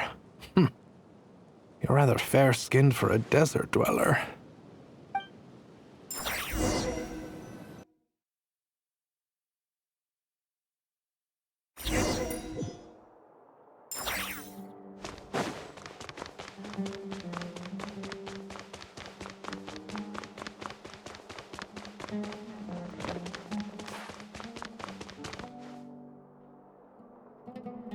Nefer, this term's assignments have been issued already. Please read through the materials thoroughly, conduct your own additional research, and then write an essay on the topic. Yes, Professor, I'm aware. I just had a couple more questions I wanted to get your perspective on. Oh? Please ask away. Well, I saw the other students' problem sheets, and I couldn't help but notice that my assignment is much easier than theirs. Do you really think I'm a weak student? A weak student? Goodness, no. Quite the opposite. You have a sharp mind. Almost too sharp. I think what you're saying is, a weak student wouldn't have noticed the discrepancy. And if they did, they certainly wouldn't complain about the lighter workload. You see, sharp as they come. You see things the way they are. And I'm sure you know why they're like that. Because of where I come from. Because I'm different. I'm sorry, Nefer. I don't like it any more than you do. It's just... Anyway, you said you had a couple of questions. What's the other one? I wanted to check... If someone sent me a letter to the Academia, where do I go to collect it? Ah, your family wrote to you. Well, as long as they put your name on the envelope, someone should hand it right to you. Not exactly. It's not even a recent letter. I was just curious where the mail would end up if no one collects it. The House of Dana, I expect. I know there's a box for unclaimed mail somewhere in there, probably sitting on a shelf. Whatever you're looking for, that'd be the place to start. Okay, got it. Thank you, Professor. Oh, don't mention it. Honestly, I feel like I failed you. I'm supposed to be your teacher, but I haven't taught you anything. Hey, don't say that. You're a great teacher, and you do your best for all your students. But the rules are the rules. You're not allowed to teach students like me. It's not just the Academia either. The whole world bends over backwards for the successful, and leaves the losers to suffer and die. Oh, my dear child. Don't tell me you've given up on life already. I haven't. I just think that if you want to make it in this world, you have to find a way to become successful.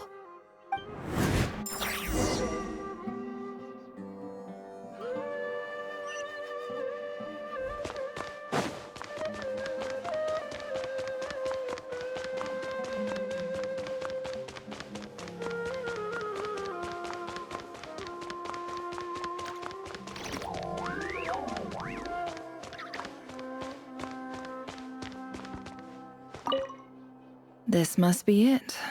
A big cardboard box full of unclaimed mail. And probably some letters that ended up here by mistake, too. Let's take a look.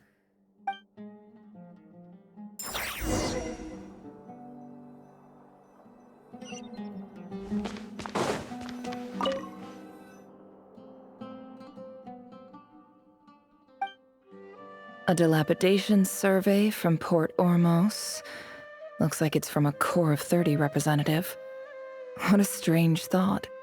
A bunch of mercs losing sleep over rundown buildings. This one was never even opened. I guess the recipient didn't care what the Core of 30 had to say about anything. Who was it addressed to? I don't recognize the name, but it must have been a Kasharawar professor.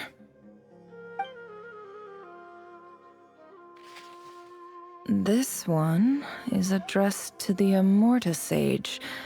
The title is Changes Observed in Satyavada Life Symptoms.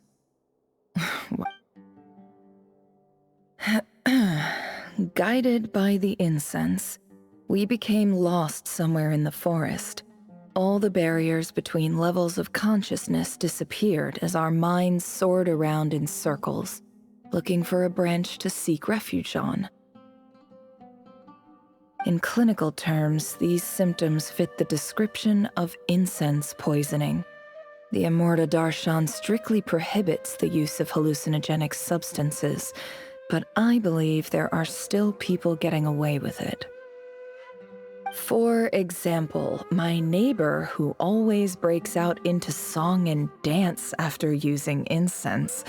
This seems like something the academia would want to know about. Wait. What's this written on the back? It's so small. The note says, "The sender authored this letter while under the influence of mushrooms. I would send it back, but no return address was provided. Stamped by the Grand Conservator of the House of Dana."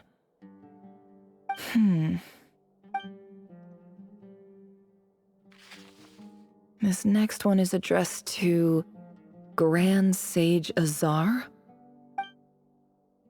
A few words of protest regarding recent changes in Sumeru's educational policy.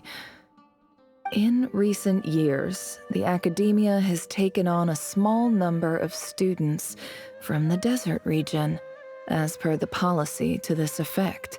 However, it appears to me that these students have not, in fact, been provided with educational opportunities that are, in any meaningful sense, equal to those, as well as receiving dumbed-down assignments and perfunctory tutoring. They do not even have full access to the Akasha system. Education is the fundamental purpose of this institution, which should go without saying in a nation whose founding virtues are knowledge and wisdom. I ask you, is the lip service we pay to the policy of education for desert students truly the standard of pedagogy to which the academia aspires? As Grand Sage, policy decisions are your prerogative, but do not forget your roots. You and I were once students too, as was everyone else in this institution. I do hope you will give some serious attention to this matter. I encourage you to discuss issues like this with myself and others, and listen to some alternative opinions. Great letter. Shame it didn't get to where it needed to go. And the sender is... Huh? Sage Cyrus of Spontamod. I didn't realize anyone else even knew how bad students like me have it in this place. So this is where letters from the Sage of Spontamod end up? Nice one, Grand Sage. Really enlightened leadership. Whatever. This isn't what I came here for. Moving on. I'm not exactly holding out hope that a letter sent from the desert would even make it here. But if it did, where else would it end up if not in this box? I can't believe how much discarded mail there is. Must have been years since someone last went through it all. And this is just one box. The whole House of Dana is boxes on shelves. I don't believe for 1 second that any human being has sat down and read through all the documents in this place. Who has that much free time on their hands? Wait, could this be it?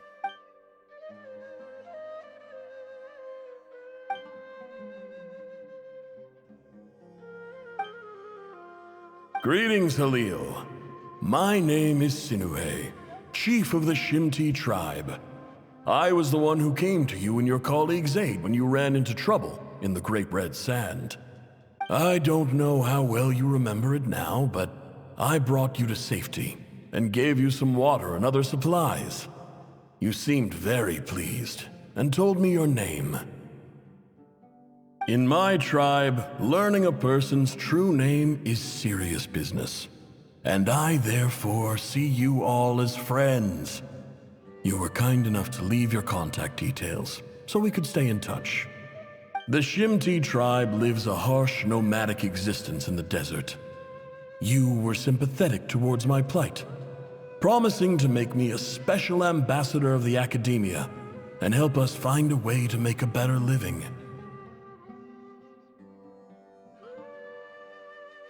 This brings me to my reason for writing. Our tribe has fallen on particularly hard times, and I would like to ask for your assistance. There was a terrible sandstorm a few days ago, which blocked up the well in our land. To ensure my people's survival, I had no choice but to venture into Iyab and Unut territory in search of an alternate water source. The Iyab and Unut are descended from the Thamudians, while we trace our ancestry to Tulatala. We worship the Lord of Flowers and have had relatively good relations with our fellow tribes up until now. I found a well belonging to the Iyab tribe. They declined to help us, but I really had no other option, so I took some water to keep me and my tribe alive. My actions are certain to incur their wrath.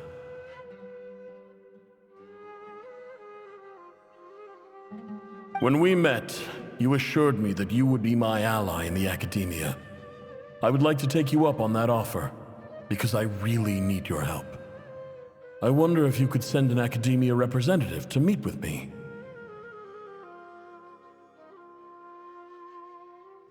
That aside, the last time you were here, you mentioned that the academia had started accepting students from the desert, and I told you a little about my daughter, Nefer. We have next to no resources here in the desert, and my power and influence are limited. Would you consider enrolling my daughter at the academia? She is a smart girl. I know she won't disappoint you.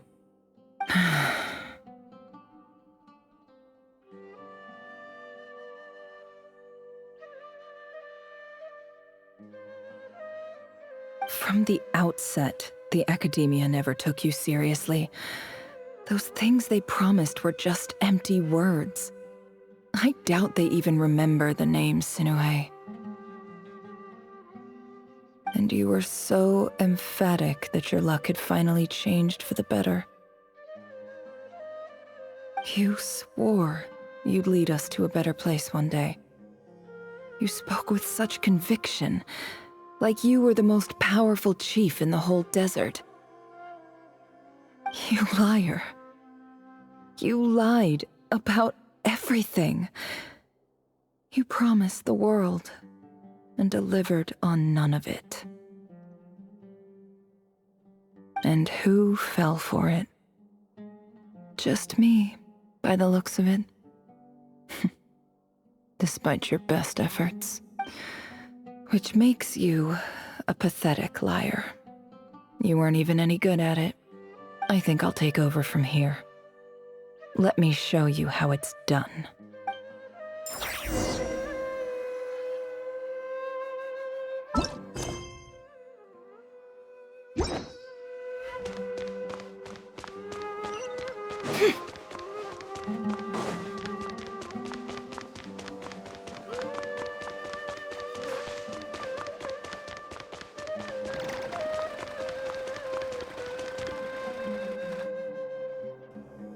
I just came to say goodbye. Thanks for everything you've done for me in my time here. Nefer? You packed your bags. Where are you going? I'm quitting. Something's come up in my hometown. Gonna head back and deal with it. Huh? But this was a hard-won opportunity for you. You know that better than I do. It was, but it doesn't matter. I have more important things to deal with, and they can't wait. Oh, and I didn't want to overfill my bags, so I left some incense on your desk.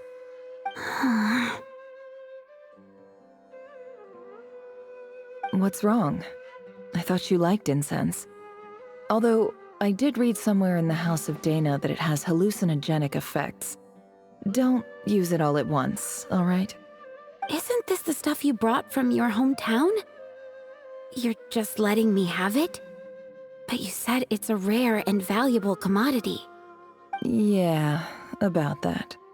I lied. It's not rare at all. There's this bunch of ruins near my hometown that are practically overgrown with this plant. It's not worth much. Keep it, it's fine. But Nefer... All right, that's all from me. You take care.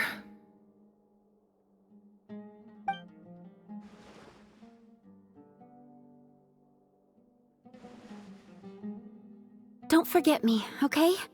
I mean, we're more than just classmates, right? We're friends. Yeah, I'll remember you. I lied again.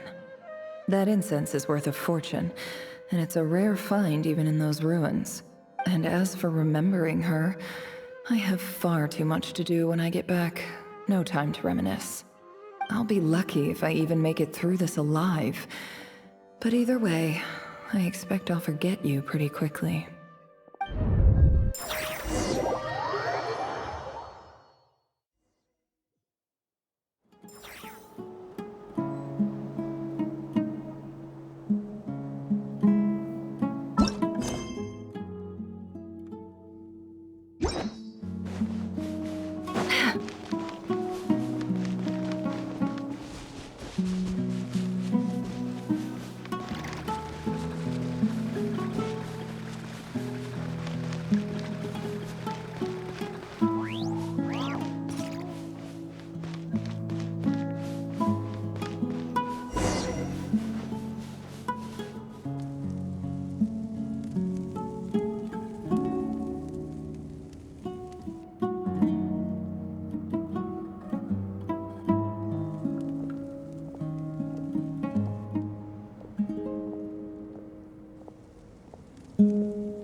It's a pleasure to meet you, Mr. Arif.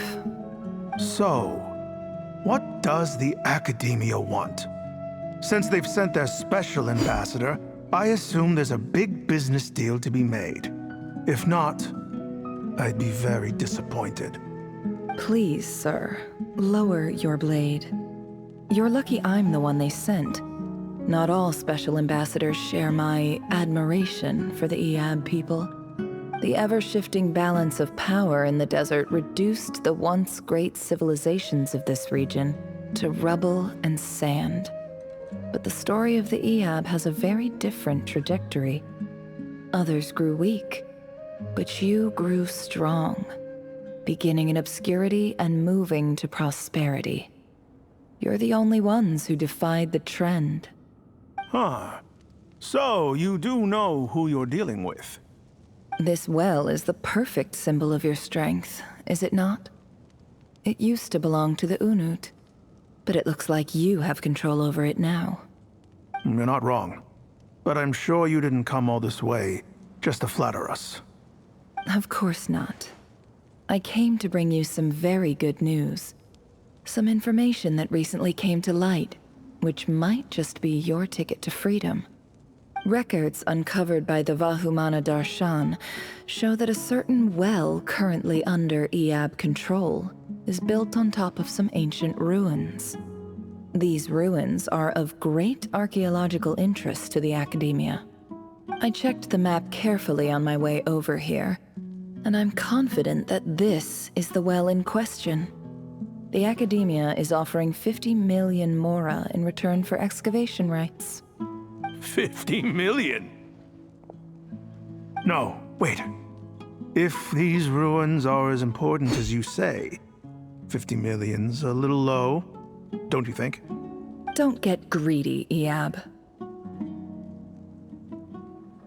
We know far more than you think. We know that you seized this well by force. Wasn't that the first step in your rise to power? To drive away the Unut and steal their water supply? So what if it was?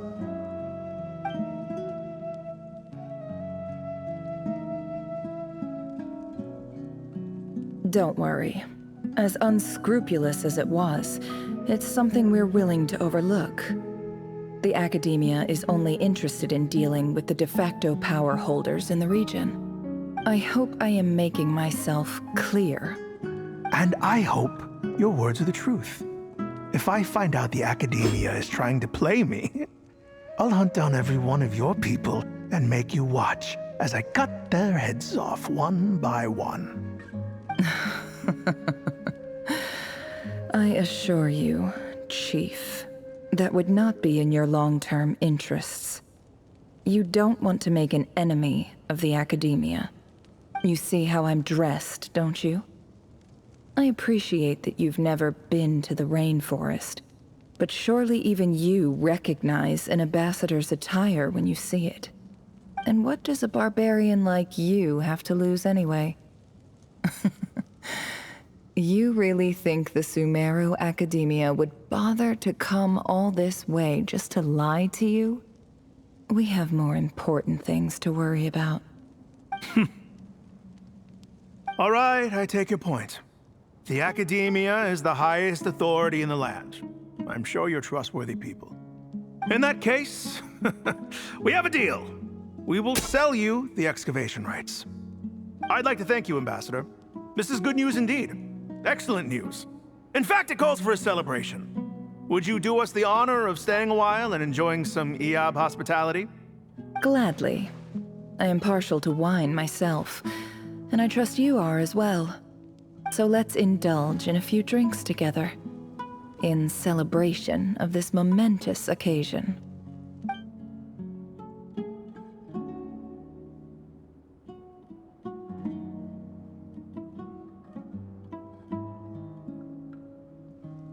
Chief!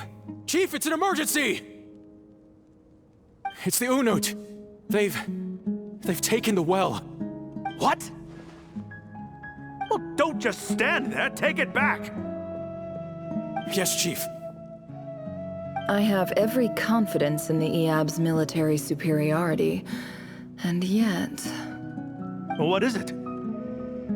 The Unut's response was alarmingly fast. The day after we reach a deal, they seize the well. This can't be a coincidence. Perhaps there is a traitor in your midst. I don't think so. I am obliged to remind you, Chief, that the Academia will only deal with the de facto power holders. If you cannot regain control over the well, I'm afraid you won't see a single mora of that 50 million. No! Please, Ambassador, just give me some time. I swear the Unut will not get away with this. That well is ours, and so is the Mora. Glad to hear it. I will wait here for an update. If there is a traitor, I will find them. In the meantime, make yourself at home. I'll report back as soon as I have an update. Much obliged. Wow. All it took was a few words and I've got him wrapped around my finger. What an amazing feeling. So, in summary, Ambassador, the Academia would rather negotiate with our tribe instead of the EAB, yes? The EAB are ruthless murderers who don't listen to reason. And now they have the gall to interfere in our research projects in the desert region. So let me ask you, Chief. If you were the Academia, what would you do? Kill them all, of course. Precisely. The Academia does not tolerate those who stand in our way. The EAB have held back our academic pursuits for too long, and our patience is wearing thin. At the same time, there is simply no way that the Academia can be seen to be intervening in desert affairs. I'm sure you understand where I'm coming from. We have our own rules out here. If the rainforest dwellers raised arms against a desert tribe, it'd start a bloody war. Right. We can't confront them ourselves, but we can support their enemies.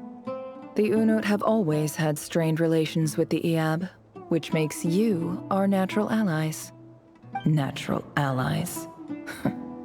Weren't the EAB your allies once? You were quick to send them after us to protect your interests back when we stole that water. And now look at you. You're at each other's throats. Let me be clear. The Academia wishes to collaborate with the legally recognized rulers of the desert in this matter. We are asking for excavation rights to that well, and our offer is 50 million mora. Say no more. I believe we have an understanding. Good. Then I suggest you get to work. Get us access to that well, and the mora's yours. You see, Dad? Lying is easy when you know how. People will believe anything.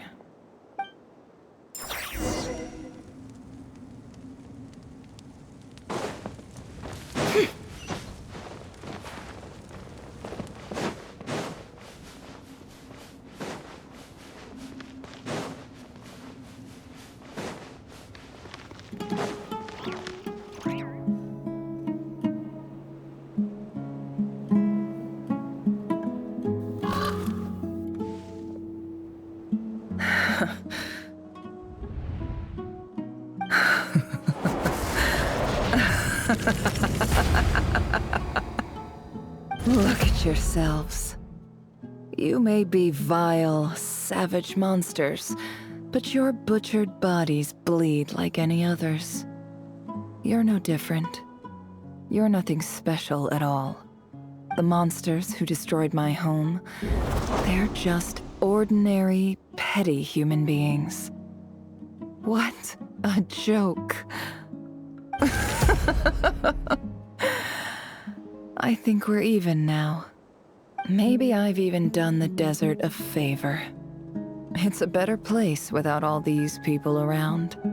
Oh, Sinuhe, my gullible fool of a father. Perhaps if you'd been as ruthless as I was today, our tribespeople would still be alive. In this dog-eat-dog world, a chief needs to be tough to survive.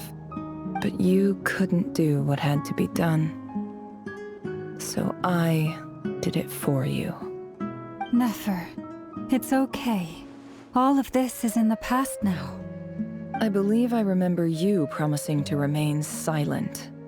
Yeah, but even so... Yehoda, is there anything you can do to ease the tension? Alright, time for a sharp turn onto a completely different topic. So, anyway, that's enough of that.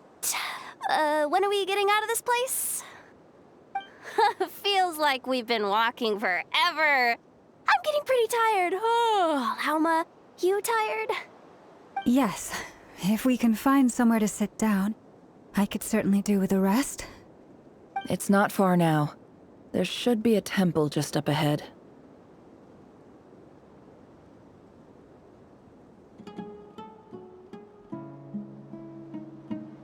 Yes.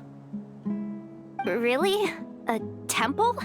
That's where this story ends? I guess that's how things go in the desert.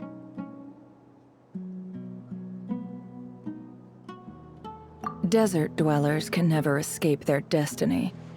Or so everyone says. I never wanted to believe it, but looking back now, I'm as desert as they come.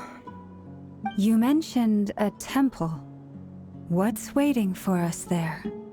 My biggest trade secret of all. Ah.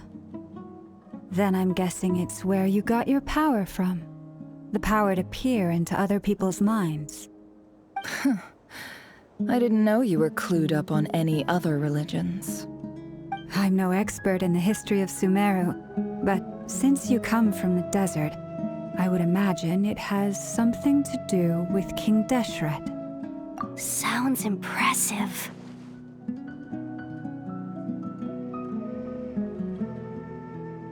Oh, I know who you mean. General Mahamatra Sino. The spirit of Hermanubis dwells within him. That's Boss Neff for ya. She knows everything. Sino's hardly a figure of obscurity, but I know about Sethos too. What about him? Is he a big deal or something? Well, he's not a small deal, let's put it that way. Please, this is the bare-bone basics. Save the flattery. Thanks for your patience, everyone. I'm sure it's been a lot to take in. With any luck, that's our exit just up ahead.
Uh-oh.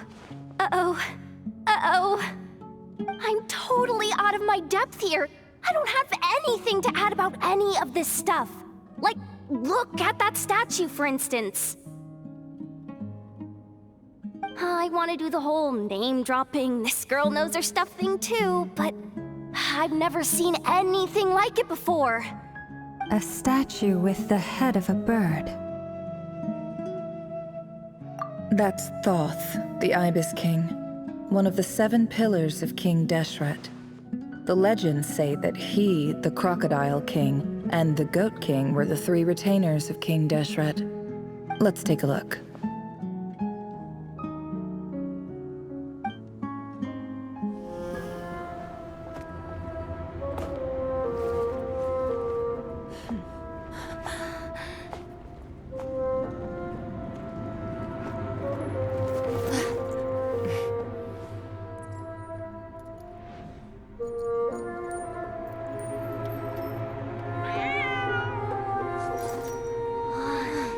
It's just Ashru. So, all is well?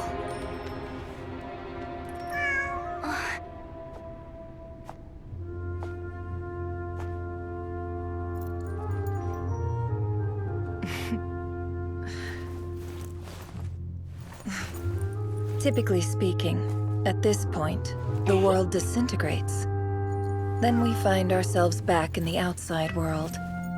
Besides, these are my memories. There's nothing to fear. You're sure? Of course. It's almost over.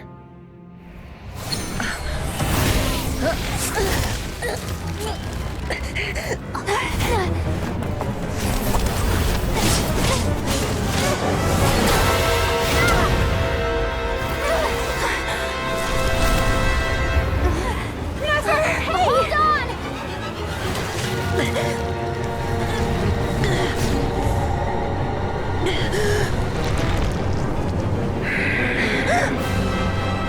Knowing too much is always a death sentence.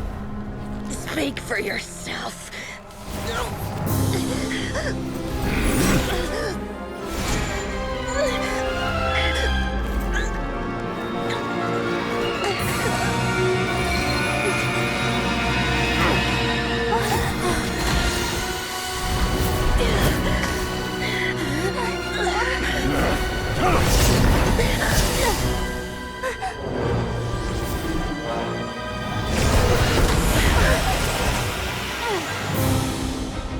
How repulsive.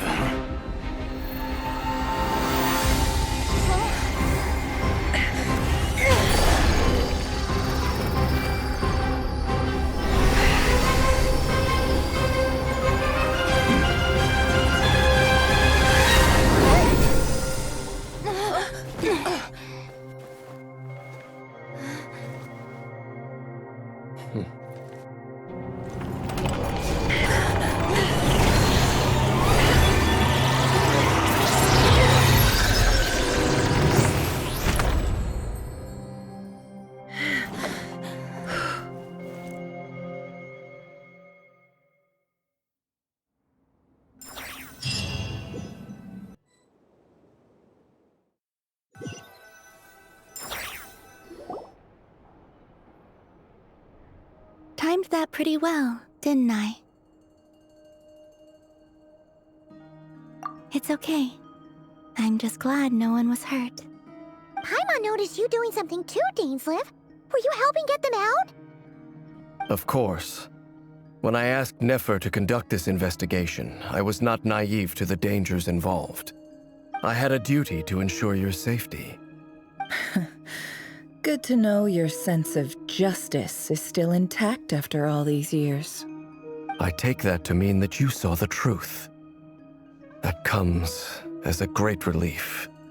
I certainly did. And thanks to your help, I also managed to trap Rerir inside the chess set. Whoa, really? How'd you manage that? Well, to be honest, I sensed that something was wrong long before we made it to the temple. By using this fragment to probe into Rerir's past, well, the monster formerly known as Rerir, it seems I alerted him. I was tracking him, then he caught on and started tracking me too. Can't say I'm surprised. But how did he track you through your thoughts alone? That shouldn't be possible. Rerir was a secret agent who reported directly to the Vinster King. He is an expert at finding a trail and hunting down his pursuers. No wonder. He infiltrated the chess set, read my thoughts, and built a new virtual chess set inside of it. That's why we weren't able to leave at first. Speaking of your chess set, it's quite a remarkable item. Would I be right in thinking you have some connection to King Deshret? You overestimate me. I only have a connection with one of his underlings, the Ibis King. You all saw how this came to be. A long time ago, the Eab massacred my tribe, the Shimti, in our home village. A few years later, I enrolled in the academia, where some new information came to light. The Unut and the Eab fought a bitter battle over the rights to a well, all for the sake of a non-existent 50 million mora. The Eab ultimately won that confrontation, but their victory came at the cost of almost every warrior in the tribe. The final blow to the Eab came at the victory feast, when an Unut assassin beheaded their chief right before my eyes. The remaining Eab fled and have been scattered to the winds ever since. Having gotten my revenge, I returned to my hometown. where to my surprise, the nearby temple was still standing. There it was, seemingly immune to the relentless hostility of the desert, while my tribal home lay in ruins. As I stood there gazing at the temple, I noticed a cat just outside. This cat, as it turned out, was home to the spirit of the Ibis King. He led me to a gate deep inside the temple, and there he made a deal with me. This chess set is my gift from the Ibis King. The chessboard within is made to the same specifications as the one in the mausoleum of King Deshret, and represents his power of piercing analysis. With this chessboard in its container, I gained a certain ability to perceive hidden secrets. Now, you could conclude that the Ibis King simply wanted to give the people of this world the power to seek the truth, but I don't believe that's the full story. Every god plays favorites. Their hearts are as fickle as any human's, full of secrets, perversions, egotistical tendencies. But precious few gods are willing to admit this. It is the same with all powerful forces, including fate itself. Their gaze falls preferentially upon a select few. As you rightly point out, this is an act of favoritism. If you're alluding to the Abyss, then yes, I agree. Gather the others. It's time to share everything I've learned.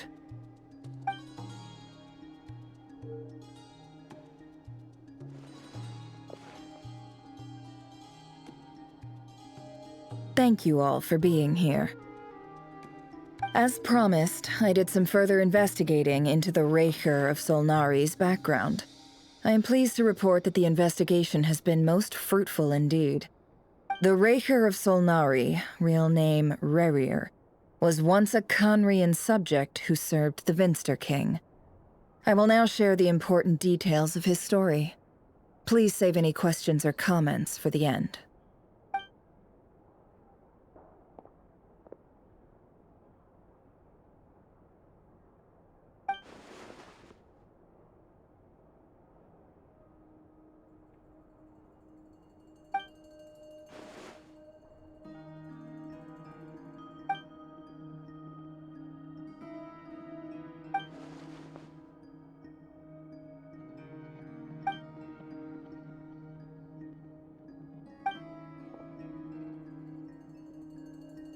So that's why he's so obsessed with the moon. A tragic tale, to be sure. But it does not excuse his many transgressions. No matter how much Rerir suffered in the past, the fact remains that he is what we know today as the Wild Hunt, wreaking havoc upon innocent lives in Notcry. He becomes more dangerous with each passing day. If left unchecked, it is simply a matter of time before all of Teyvat suffers the consequences. This is a threat that the Knights of Favonius cannot ignore. A question for Miss Columbina. Forgive me if this is presumptuous, but have you ever seen the spatial gateway that appeared in Rerir's memory? Never. But I have heard stories of something called the Moon Gate, and this seems to fit the description. Miss Lama, any thoughts on this? In the lore of the Frost Moon Scions, the moon is believed to hold many secrets. Some sources speak of ancient knowledge, others of a gateway to the unknown. The term Moon Gate is one I have heard before. But as is the case with all of our legends, there are no records of any first-hand witnesses. We cannot know whether it truly exists. Then back to Miss Columbina. As a moon goddess yourself, do you have some idea of where the Moon Gate leads to? Not at this stage, sorry. I do hold the power of the Frost Moon, and my strength is recovering well. I can sense that the gate would open at my command, but... But there's more to the power of the Frost Moon than that? Yes. A moon goddess has the right to open the Moon Gate, since it is a path to the moon. But as never mentioned, holding open a spatial gateway takes a huge amount of power. And right now, I need to conserve my energy to fight the Rapier of Solnari. I'm afraid this is one mystery we may have to leave unsolved for now. I agree. Better to save your strength. But if you'll humor me for a moment, I have a bold conjecture of my own regarding the world beyond the gateway. I highly suspect that neither Tholindis nor Rerir made it through unscathed. The evidence pointing to this is the fact that the Rapier of Solnari exists in the form of countless fragments. With the abyssal power he wields, no ordinary foe can touch him, let alone tear him to shreds. And yet, the Wild Hunt proliferates wherever his scattered fragments lie, drawing hordes of monsters to many different locations across the land. So your theory is that Rerir was physically torn to shreds by some powerful force? Hence, why the Wild Hunt is a distributed phenomenon, rather than a unified one? Makes sense to me. Explains why the Wild Hunt is so pervasive, and why he's been trying to piece himself back together. He was whole to begin with, and he wants to be whole again. Without the power of the Abyss on his side, he almost certainly would have perished the moment he was torn apart. But the Abyss, much like a curse, has kept him alive. I could not agree more. The power of the Abyss is most surely a curse. It is a compelling explanation, and one that accords with my present understanding of Abyss creatures. Whether the life form in question is primitive or advanced, if a curse has extended its lifespan unnaturally, it will continue to survive in spite of everything. This raises some interesting questions. I will run some experiments and see if there is any validity to my suspicions. That being said, regardless of whether my research bears fruit, I would like to thank Miss Nefer for conducting such a thorough investigation.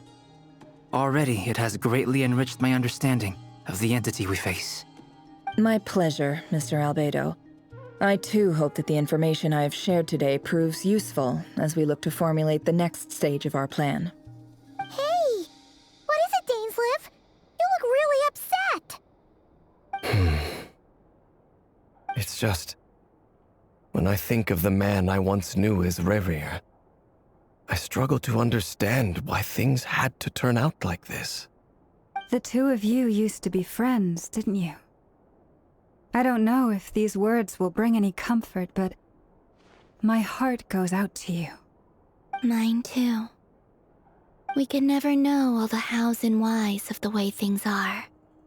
The moon and stars are full of untold secrets and lies, and the skies are host to many more mysteries than these alone.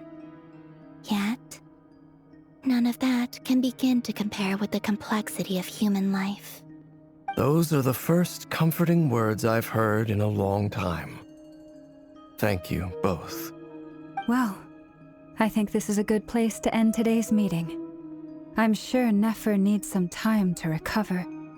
She's been through an awful lot today. That's very thoughtful of you, Loma. Of course.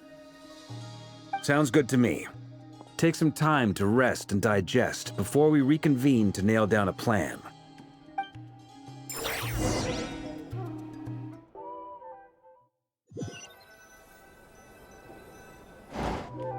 Hey, is this a bad time? Hope I didn't kill the conversation.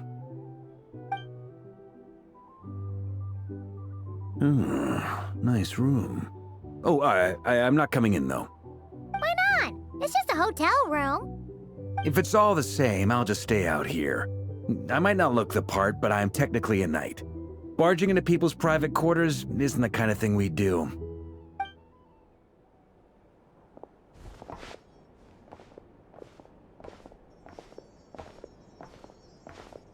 Anyway, Nefer went back to the curatorium to get some rest. But before she left, she shared some things with me that I thought you should be aware of. Firstly, although she managed to trap the Raker of Solnari inside her chess set, there's no guarantee that the power of the Ibis King is any match for one of the 5 sinners. Their powers are beyond our comprehension. It's only a matter of time before he finds a way to break out. We have to come up with a plan and take care of him before that happens. Honestly, Paimon figured that might be the case. So, How long have we got? Well, I asked her that same question. She talked for a long time, but for the most part, it seemed like she was trying to convince me how precious her chess set is.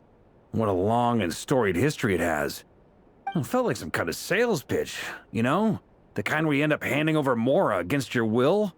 Anyway, after all that, she finally answered the question. 2 days, at most. 2 days? Holy moly!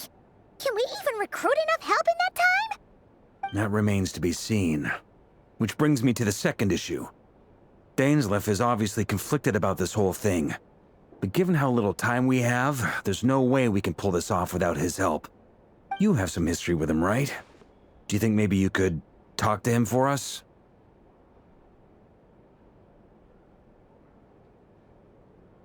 Great. I appreciate it. All right, on to item 3.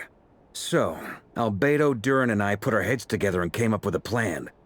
Can't promise it's gonna work yet, but at least it's a start. We figured we'd bounce the idea off you first. We'll explore it further once everyone's recovered.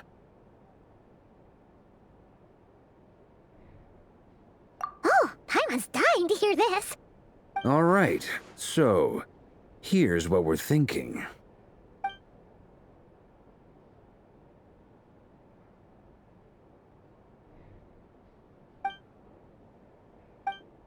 We felt a little uneasy. Roping us in? Why would you even say that? We know the stakes here. It's all of us against the Rayher of Solnari, or none of us stand a chance. I choose my words very intentionally, I'll have you know. I like to think there's an art to striking a down-to-earth tone even when the stakes are through the roof. Sir Varka, I have a few thoughts about this plan. I'm all ears. I think we can be more flexible with how the roles are allocated. In my view, the most sensible lineup would be like this.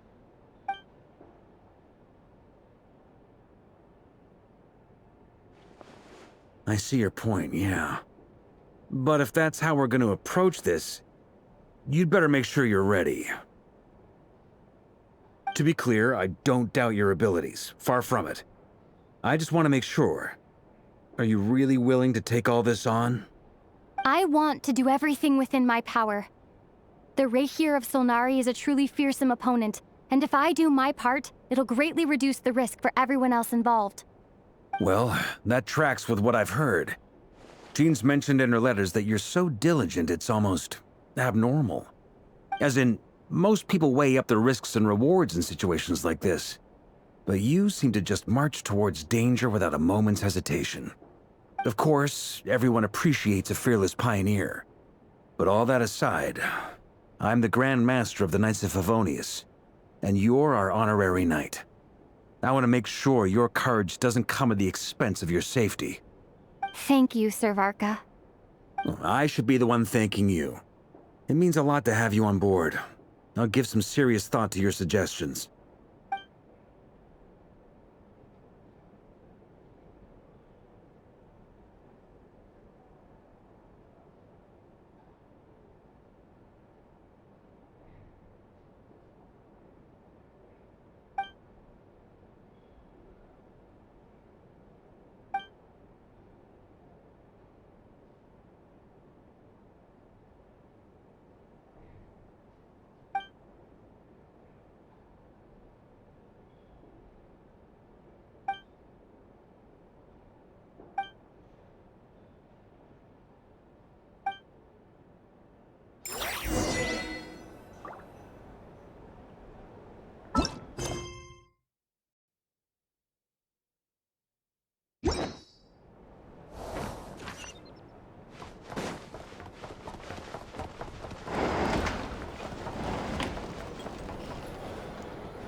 This is a thorough plan, but I do have one last question before we take action.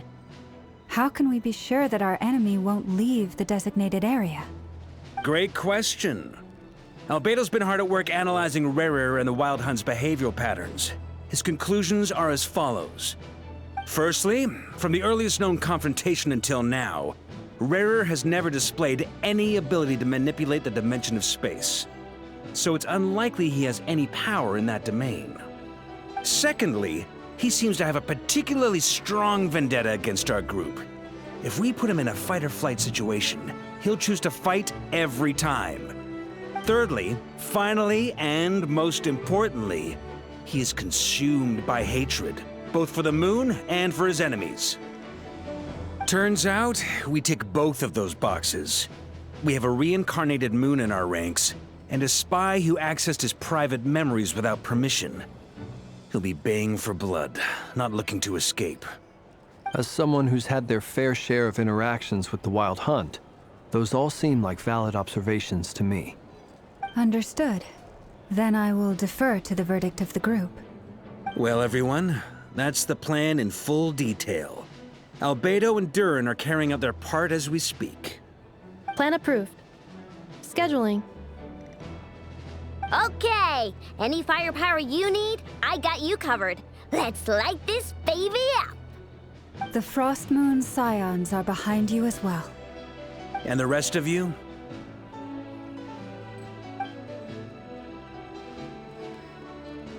No objections? All right, then it's settled. This is the plan we're going with. Next up, an old tradition of mine. Anyone who wants to back out, now's your chance. Wait, we can still back out of this? Everyone says things they regret, right? I don't want anyone feeling trapped because their mouth said yes before their brain had time to think things through. A very people-first approach. I hear that's common practice in the Knights of Favonius. Heh. Who'd you hear it from? D-Luke? Shh.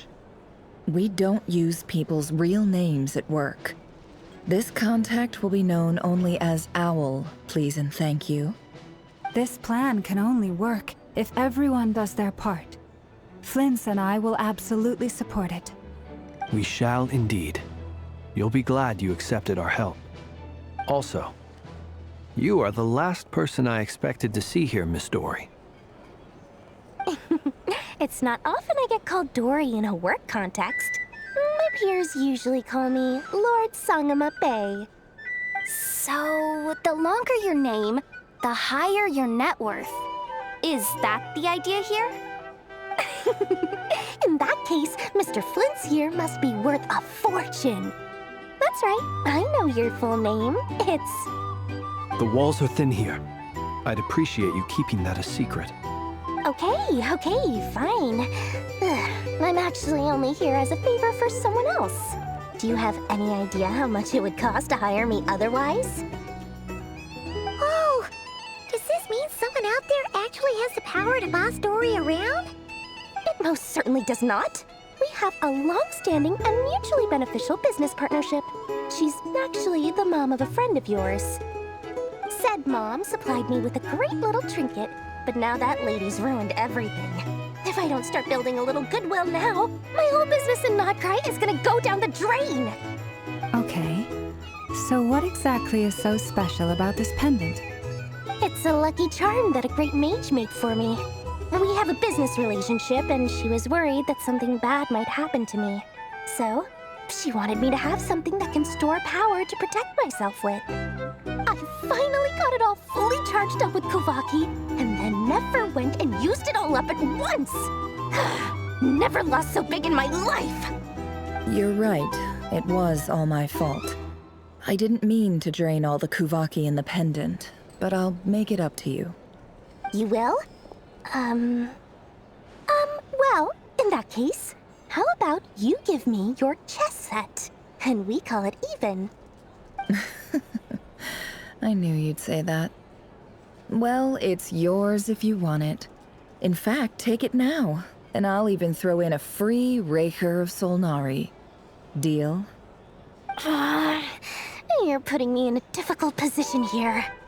It's a very useful thing to have around, but I have a funny feeling it won't be around much longer. I guess we'll see in a couple of days. Looks like bankruptcy for me. Hey, don't be so pessimistic. See this through and you never know. You might find a new business opportunity on the other side.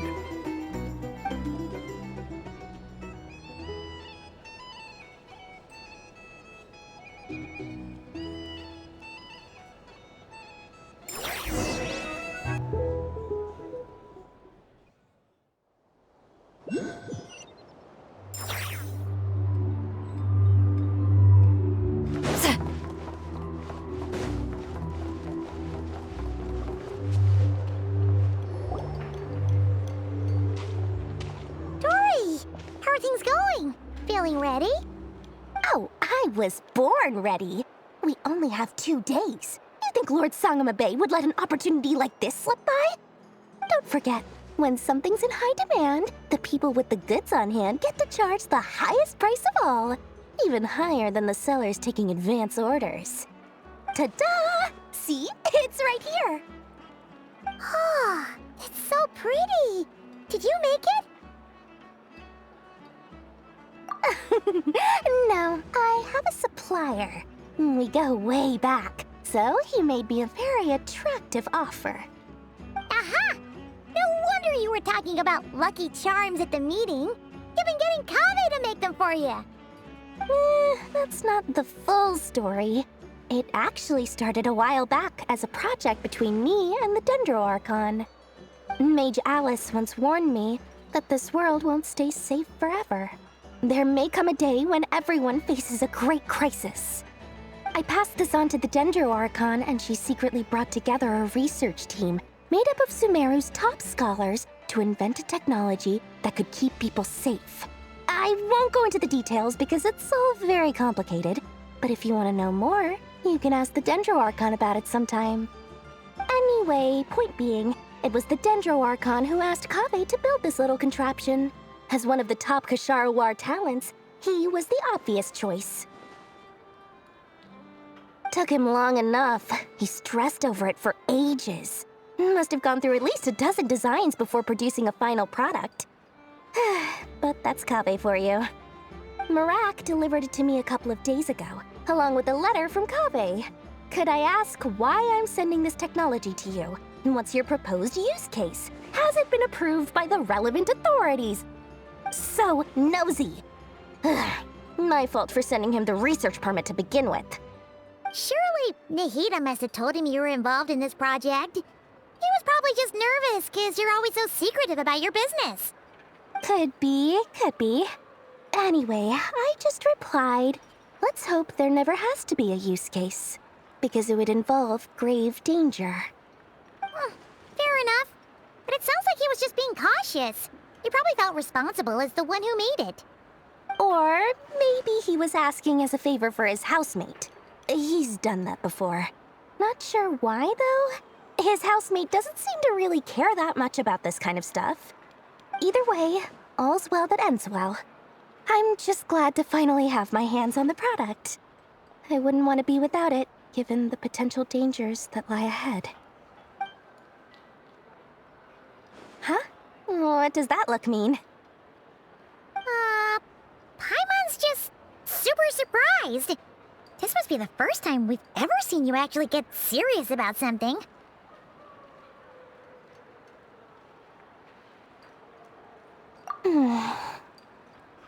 Well, a long time ago, I made a promise to myself. I promised that I was gonna live every day of my life with a big beaming smile. Obviously, Mora plays a big part in that. But there are always gonna be times in life when you have to give something back.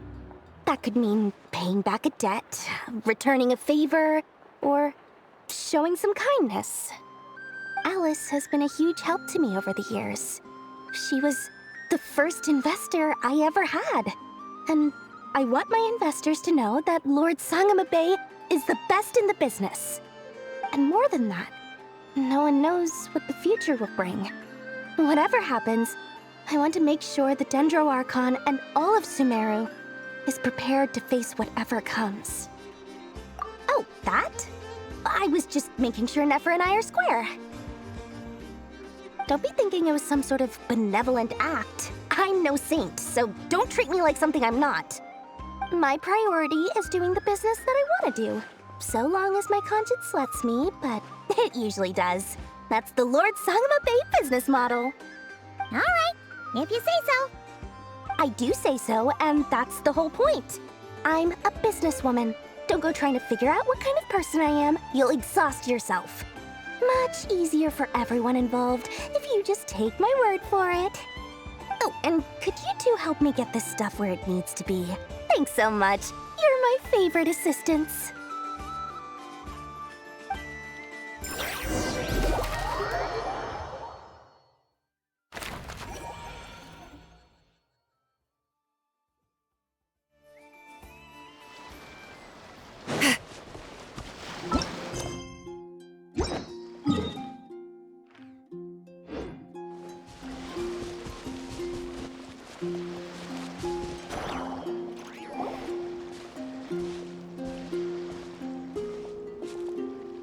Traveler, Paimon, it's good to see you. Everything going smoothly over here? Sort of. As you're probably aware, Varka, Durin, and I captured some abyssal creatures from the Wild Hunt. Per the plan, we dissected and analyzed some samples of these creatures. The process went very smoothly. The findings, however, come with some troubling implications. What? You can actually dissect the Wild Hunt? That depends on your definition of Wild Hunt and dissection. Harmless, lifeless. These words are accurate descriptions. The Wild Hunt is an interesting phenomenon. In and of itself, it doesn't seem to possess anything akin to a human personality. But taken as a collective, the medium through which the Wild Hunt is summoned does appear to have a soul. Master griped a lot about the wise Horoptotire, and seemed somewhat fascinated with the foul Certology. But she barely mentioned Rerir at all. I don't think that was because of his lower social standing, though. Anyway, it's a pity. I should like to hear her thoughts on the nature of the lifeform he has become today. It's a strange mix. The furious energy of an abyssal being channeled through a fractured physical existence. A consequence of being torn apart by an unknown power. Perhaps the only explanation for his survival in this state is that he sacrificed a degree of individuality in exchange for a continued existence. Oh, sorry. Once I get talking about interesting research, I have a tendency to go on indefinitely. Back to our research findings. Essentially, they confirm my hypothesis. Rerir's corpse is completely contaminated by the Abyss, and the effects are irreversible. You could think of this as Rerir in mutated form. But in my view, even that would be inaccurate. In reality, his whole being has been consumed by the Abyss. In other words, he is now nothing more than a manifestation of abyssal power. Unfortunately, at present, we have no means of completely eradicating abyssal power. Hence, we cannot fundamentally destroy the Reir of Solnari either. Oh, that's terrible news! So, that's it? We can't defeat him? Not even if we get the power of the Three Moons? Miss Columbina's situation is a difficult one. She can never achieve wholeness when the world does not accept her presence. It's as if her creator banished her to a place she can never be accepted. It means she spends most of her energy just on her own survival. Given the circumstances, it's only natural to despair. But we must see this plan through to the end. Time to kick off the backup plan. Oh, Paimon almost forgot! This is for you. Dory asked us to bring it. Ah, how wonderful. Well, thank you for making the trip. Durin and I will be heading off shortly. I'm sorry I won't be there to protect you in person this time. Please be careful. All right then. Stay safe.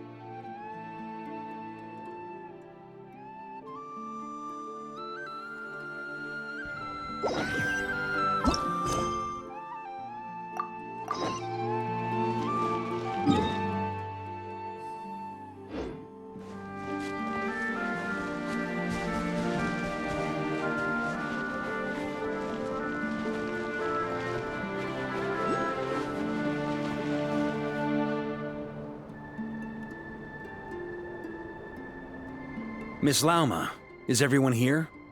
Yes. The fate of my flock is in your hands, Grand Master Varka. Please keep them safe. My lady, what are you saying? Within the next 24 hours, we will face the biggest crisis the world has ever seen. This is not a burden that we deserve to bear.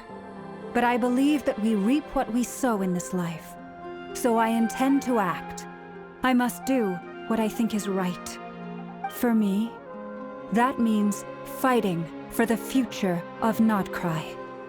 This gentleman is the Grand Master of the Knights of Favonius, Varka, Knight of Boreas.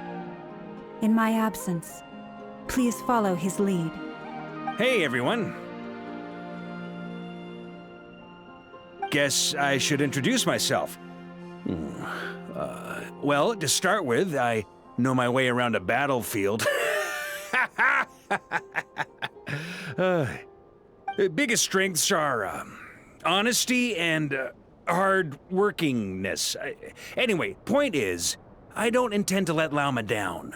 I'm gonna do everything in my power to keep every last one of you safe and sound.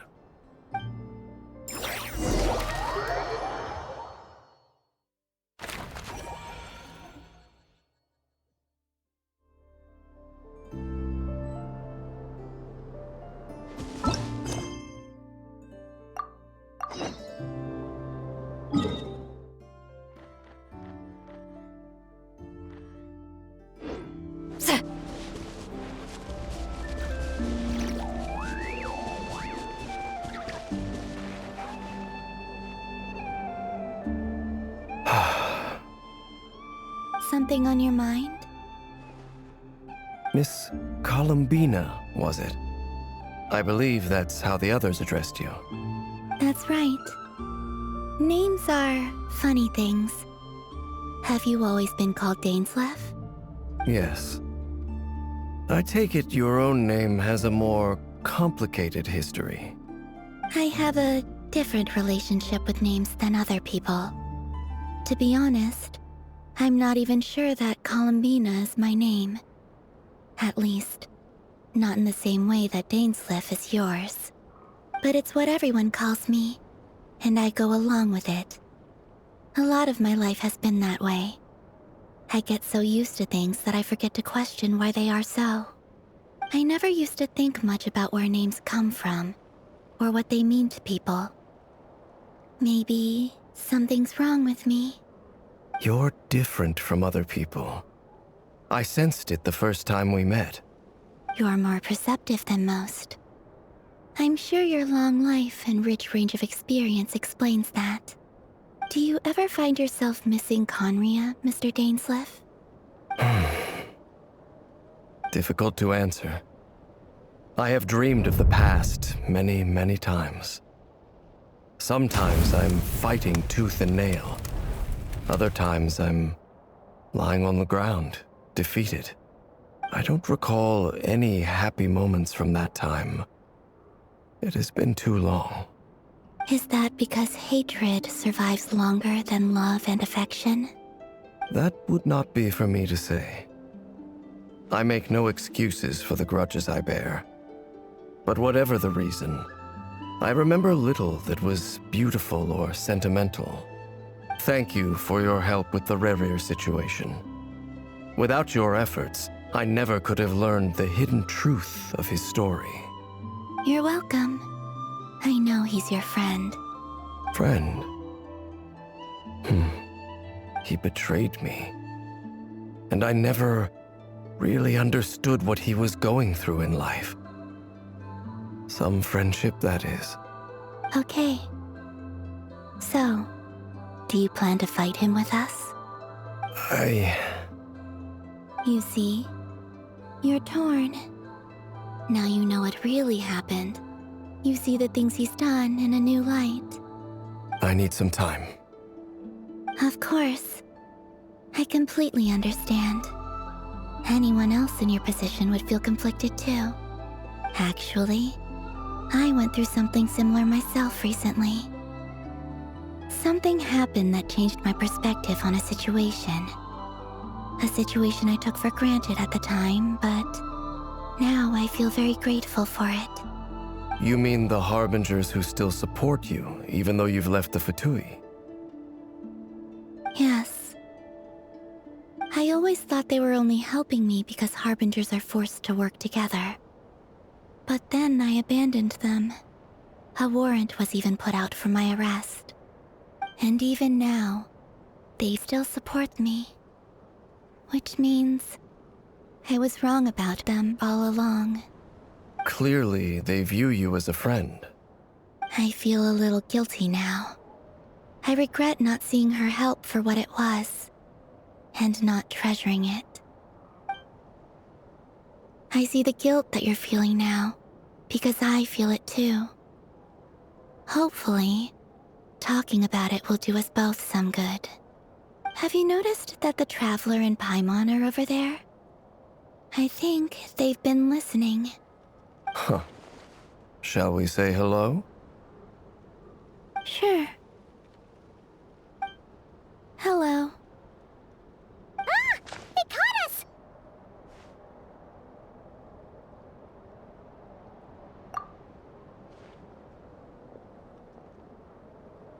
I apologize for making you worry.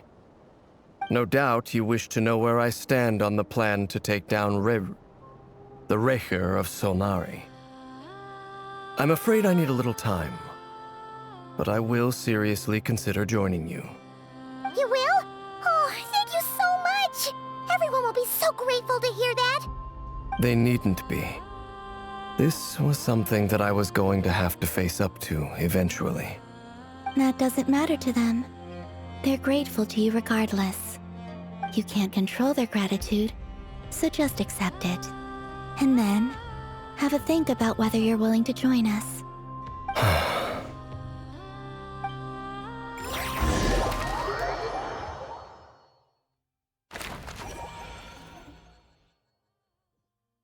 It's nearly showtime! Let's go rendezvous with the others. You know the place.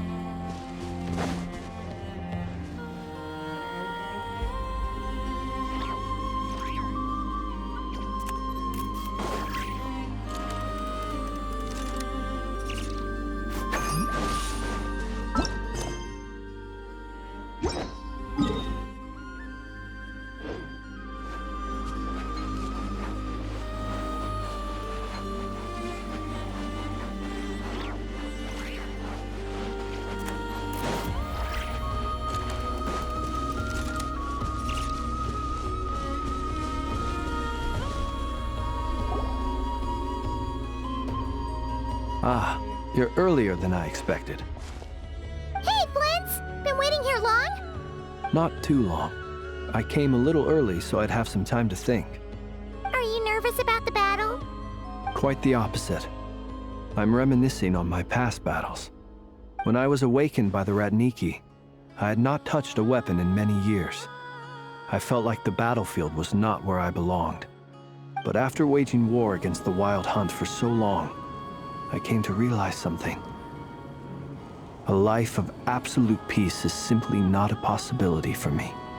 My restless flame indicates that somewhere inside of me, there is a deep yearning to root out the evil in this world. Oh, that doesn't sound like such a bad thing.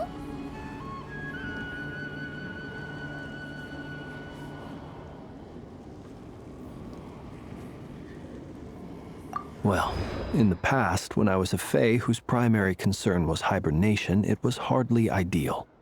But it certainly serves me well here in the present. And I am delighted to be able to join forces with you in this endeavor. Looks like I'm not the first to arrive. Ah, Miss Lauma. Did you sleep okay last night? I struggled to settle down at first, because of the nerves. But don't worry. I got enough sleep in the end. I'll be just fine.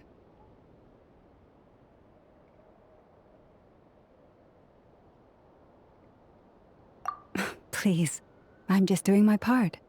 Never! Over here!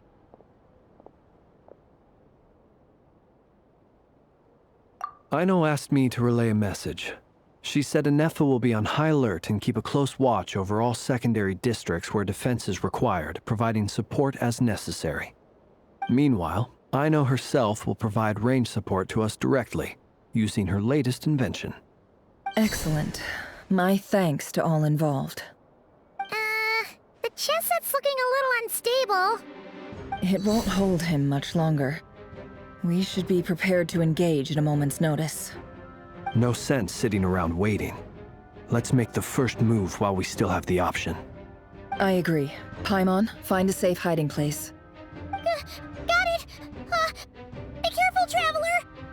I will.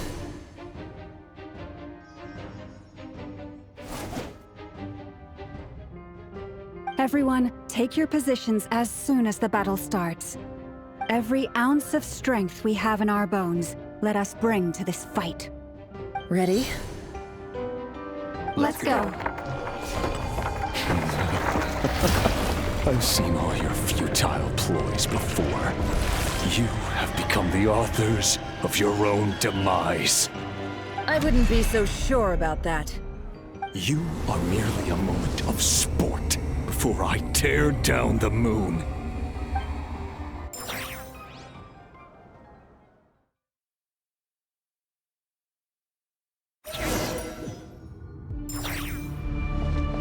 Stay the on moonlight betrays Yep, you. you too! Be silent. Let me help you guys. It's this! Hunt him down! Be silent. For the everlasting forest, you poor lost lamb.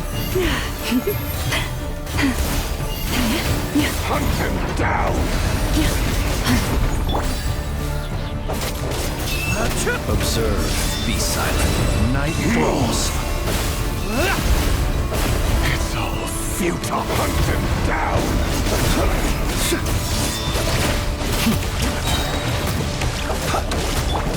Go! Moonlight! No, seek within.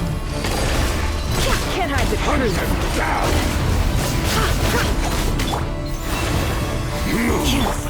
Close your eyes. Night falls. Futile!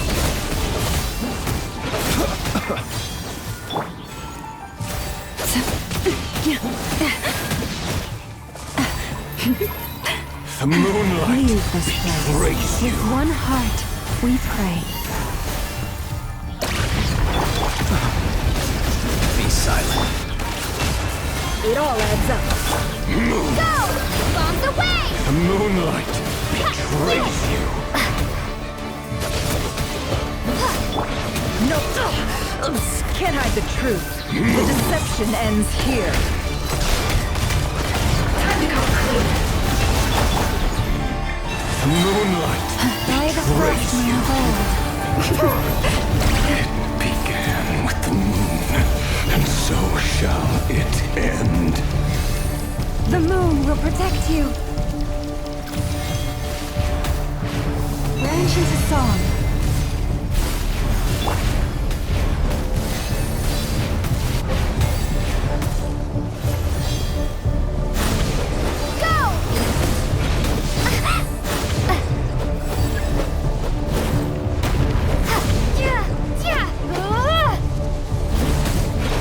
Water jet!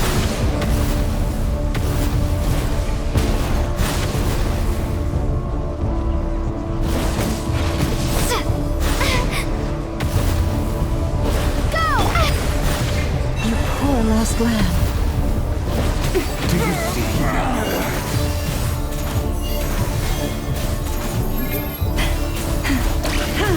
On here. When will it be as you foretold? Forest, protect us.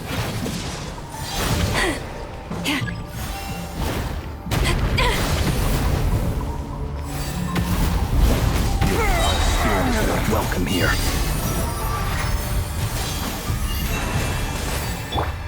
Go! Wipe out! No more lies. It all adds up. Seek within.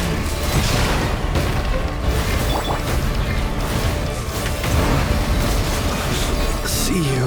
Hunt him down!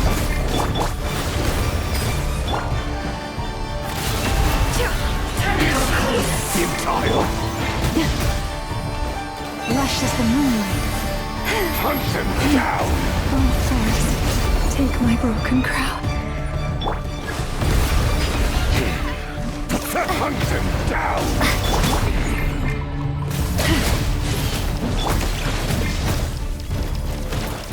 Go!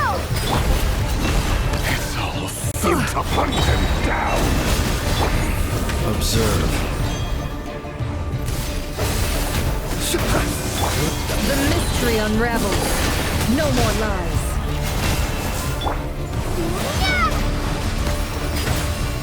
The moonlight betrays you. Poor lost lamb. With one heart, we pray. Be silent. To dust.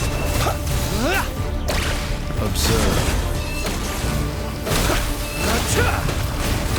Close your eyes. Steady now. Observe.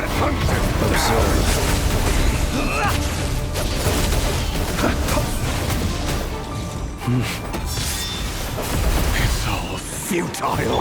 It all adds up. No more lies. Forest, protect us. The moonlight within. betrays you. What a joke. Close your eyes. Be silent. Night falls. Your little game of heroics is over. Move. Who wants to go first?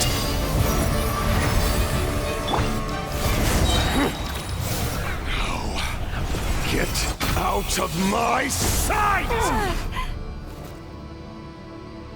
No! We've been separated.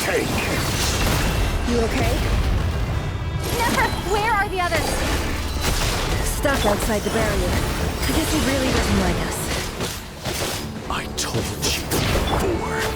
Knowing too much is always a death sentence. Be careful what you wish for.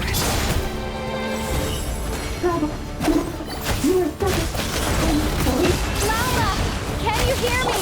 Hold on, please. Silence. Voices are gone. But at least we know they're still there. We need to focus. To the plan. Remember my most important task. Just follow him. If I can stall him for long enough... Destroyed! Reborn! I better wrap this up. Can't hide the truth.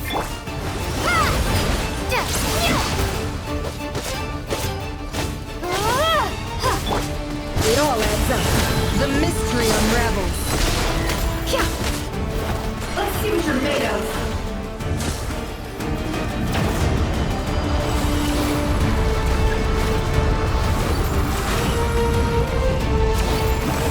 I've got this.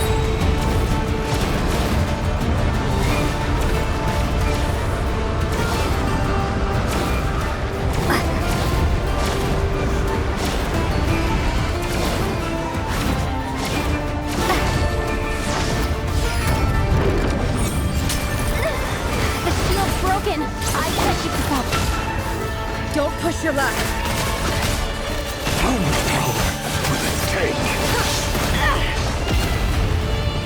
The sands of time got me.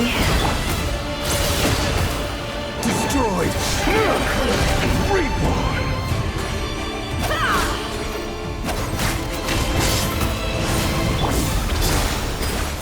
Wipe out!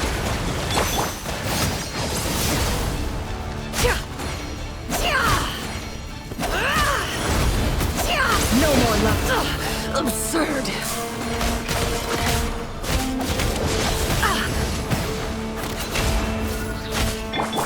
Go!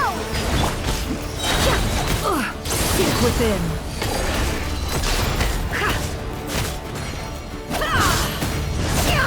It all adds up.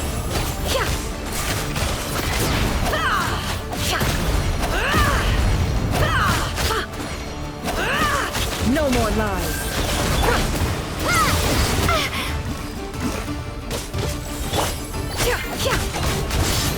The mystery unravels. Time to come clean.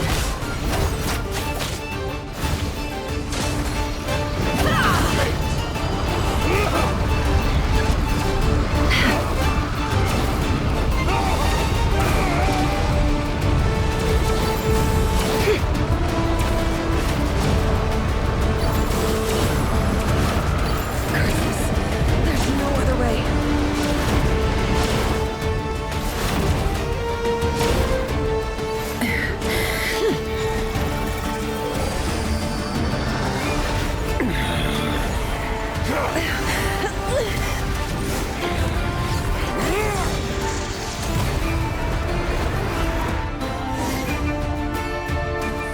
only way to defeat Rarer is to borrow his own power. That means Columbina will have to disappear while you two bear the brunt of his attacks. You have to hold on. Find a way to keep him focused on killing the two of you.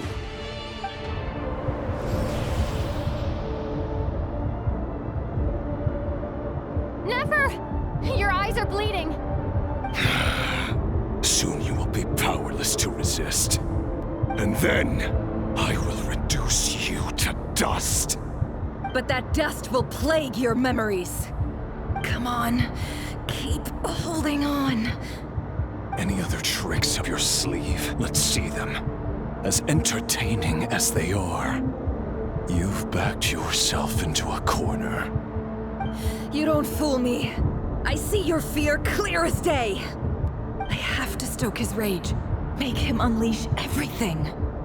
You fear what you could never defeat. You fear the thought of never being able to save your beloved. You cannot win the fight against fate, Rarir. Is that what you think? Well, now it's your turn to feel afraid!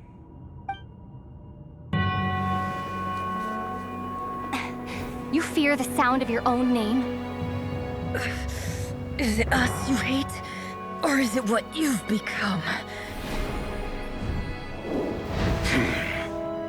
Let's see what becomes of you!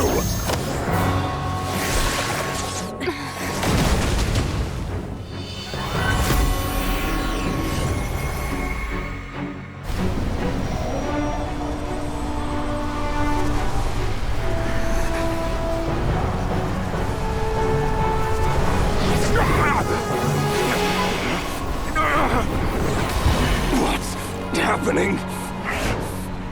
That power. I've seen it before!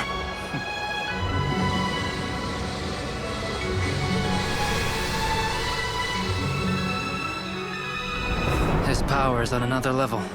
We'll need to use an alchemical array to convert his power into a usable form.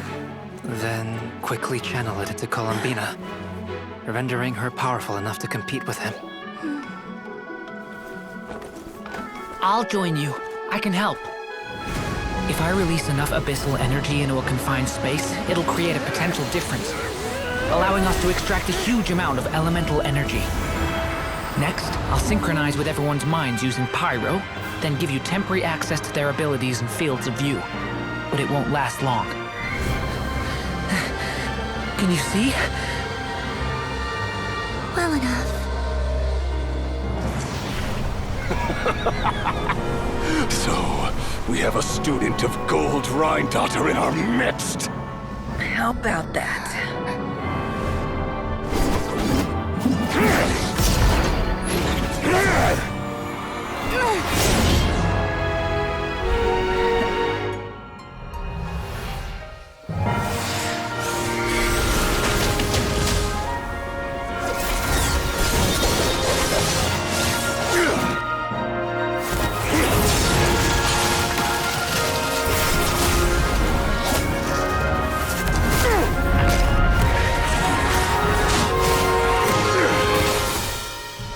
You use my own power against me? Just like how you stole Kuvaki. Look familiar?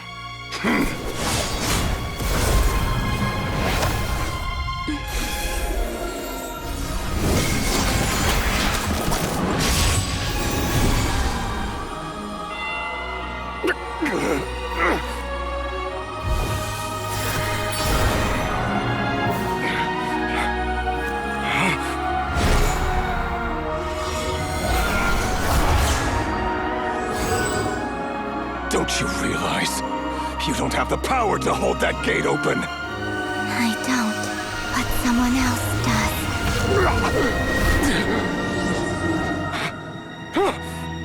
Goodbye, Rarir.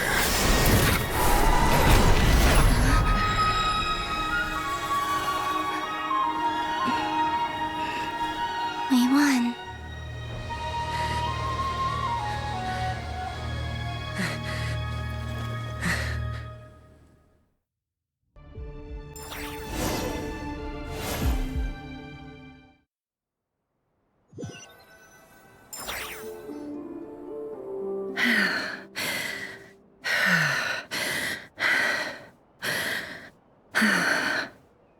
Nefer, how are your eyes?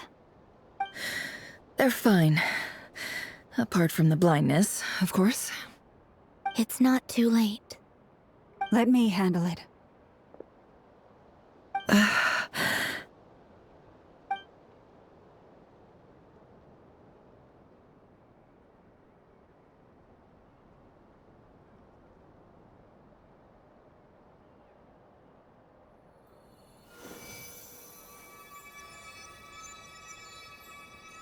Miss Nefer, it's not like you to lose your composure. That was the most reckless thing I've ever seen you do. Reckless how? The situation was critical. Our lives were at stake. We had to do something. Even so. Okay. I guess you're right. Under the circumstances, it was a wise decision. You traded your eyes for an incredible victory. In business terms, I suppose that's a huge return on investment. I'd be hard-pressed to argue otherwise. Still, I don't like this outcome, and I don't want you to lose your sight for good. People suffer when they make sacrifices they shouldn't have to make, whether that means faith, strength, or in this case, your ability to even see. I had hoped you could win without sacrificing so much as a single hair on your head. Thank you. Really. All done.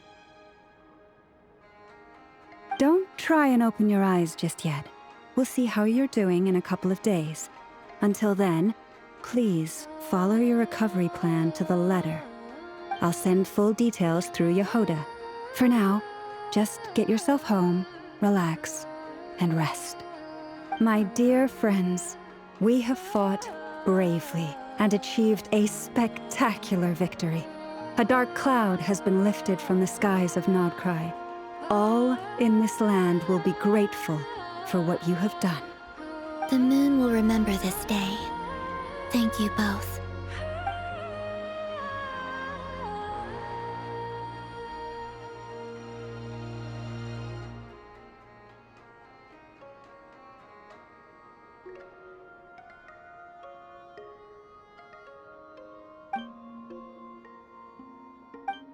There's something I want to let you know. What is it? When Durin connected everyone's minds so I could access their powers, I also felt everything they felt. And since Nefer's eyes were injured, my eyes are hurting now too. Huh. Hold on. Let me try. I only feel the pain. There's no actual damage. I just thought I should tell you. You're right. There's no damage. That's a relief. But I must say, I'm surprised to hear the Kutar share something like this with me. In the past, you never used to open up about yourself. Things are a little different now from how they were. I'm learning to share how I truly feel with my friends. Friends?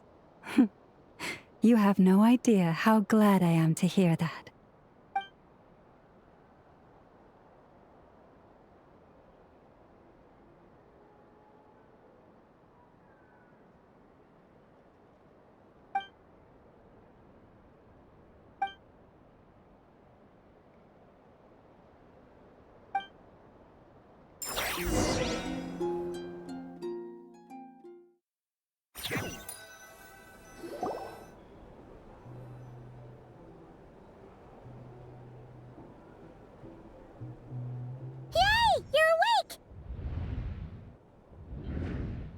How are you feeling?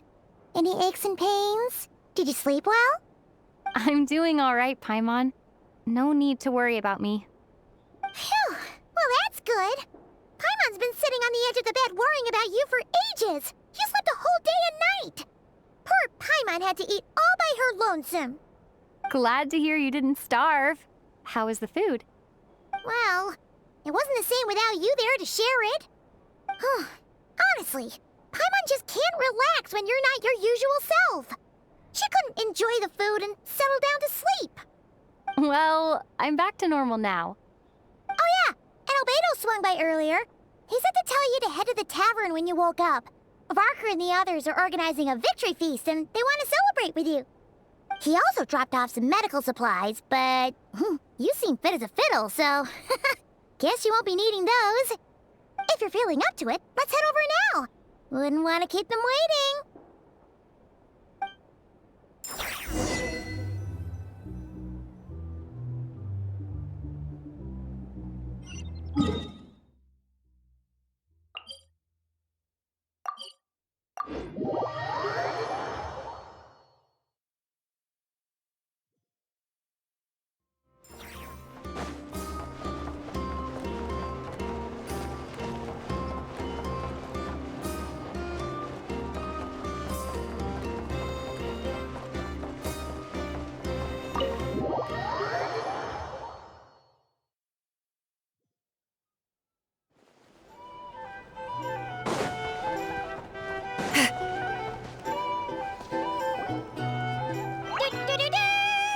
We're here! Traveler and Paimon! Perfect timing! We were literally just saying how there's no way we're holding this victory feast without you any longer, and we would have postponed it till tomorrow. How are you feeling today? Much better, thanks. Don't worry about me. Relieved to hear it. If that changes, just let me know. Happy to check you over at any time. Yep, we're here for you. Anything you need, just let us know. Oh wait, where's Nefer? How are her eyes doing? Nefer's right over there. I'm sure she'd love to catch up with you.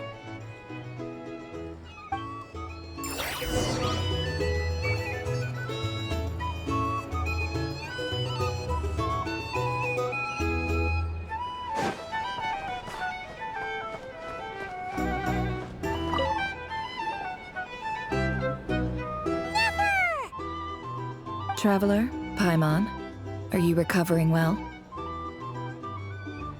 Turns out that moon chanter has some real talent after all. My eyes were mostly recovered after just a couple days' rest. I can actually open them again now. Yeah, but you gotta be careful. Lauma says not to strain your eyes while they're still healing. Yes, thank you. I'm well aware. Yehoda, could I borrow you for a moment? I could do with an extra pair of hands. Oh, sure. Coming. Did you hear that? I gotta go help Lauma for a second. You guys chat among yourselves. I'll grab us some drinks on the way back. Paimon, you still like 'em sweet? You bet! Make it extra sweet, because Paimon's earned it. Sure thing!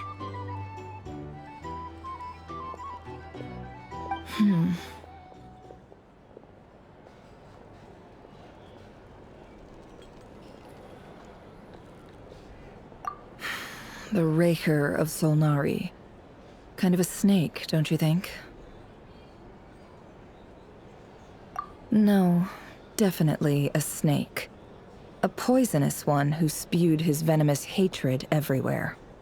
Anyone who seeks revenge out of hatred for other people has become a snake. That's something my dad used to say. Perhaps. I'm sure it sounds like a very wise and open-hearted perspective to your ears. But me? I think hatred is a perfectly justifiable emotion. What else is left when everything you depended on in life gets stripped away? Something's gotta fuel that drive to keep on living. If you're worried about me, you can nip that in the bud. I'm not someone who gets stuck in the past. It's just... I suddenly feel like I was wrong to call my father a liar. He was just a fool. That's why the Academia turned their back on him, and why the other tribes ganged up on him. Oh, Father. How much better things could have been if you were a skilled liar. Look at the Ibis King. Thoth is a fiendishly cunning liar. And yet, strangely, he feels more like a father to me than my real dad ever was. He's never brought it up, but I'd bet he feels the same way. Why else would he give me the power to perceive the truth, while at the same time training me in the art of deception? Well, King Deshret banished him to Aru, which is essentially a prison, and posed 3 questions to him. He promised that he'd have his freedom if he could find the answers. His response was to take on a physical form and approach me, hoping that I could become his envoy and search for one of the answers on his behalf. Did he really think I'd fall for that? He's stuck there. He can't make me return what he gave to me.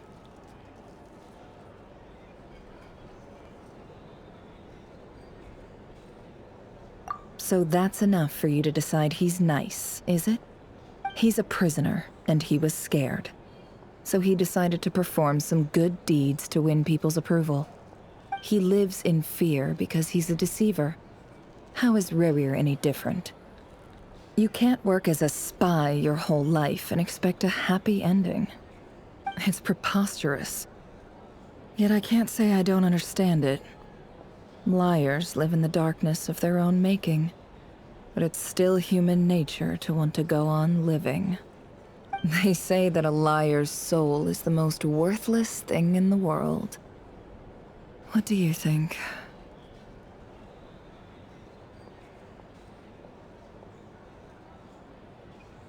Good. If you understand that, it means you're smart, and you see things objectively. If you ask me, the soul of a liar really is worth nothing, because all they care about is themselves.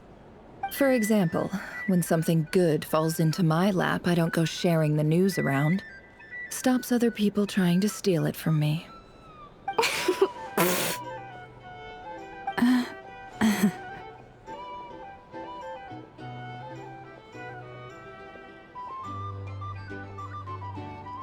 So be it. They have sharp ears. I can't keep anything from them. Oh, is that what it looks like? Well, you all know my past now, and I can't simply eliminate everyone who knows too much. So I guess I just have to put up with you, for the foreseeable future at least. When you find yourself in a situation you can't control, the safest play is to keep calm and start monitoring everyone involved like a hawk.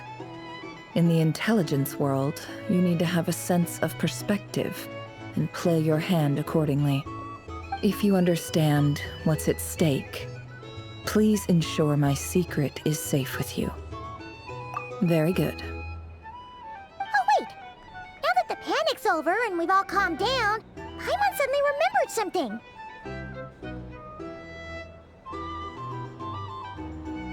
After all that build-up, our mystery ally never showed up even once.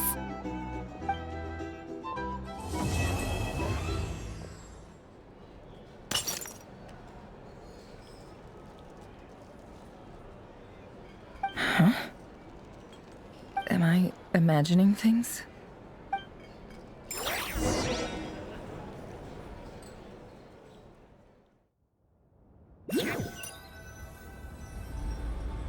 So, that close colleague who stayed behind with you? What's he been up to recently? Don't know, don't care. I get more normal human interaction from hanging out with Bosco too than him. Although, now you mention it, he hasn't bothered me in a while.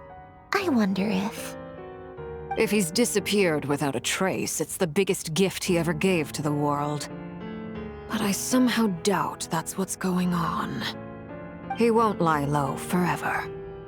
So we'd better stay on guard.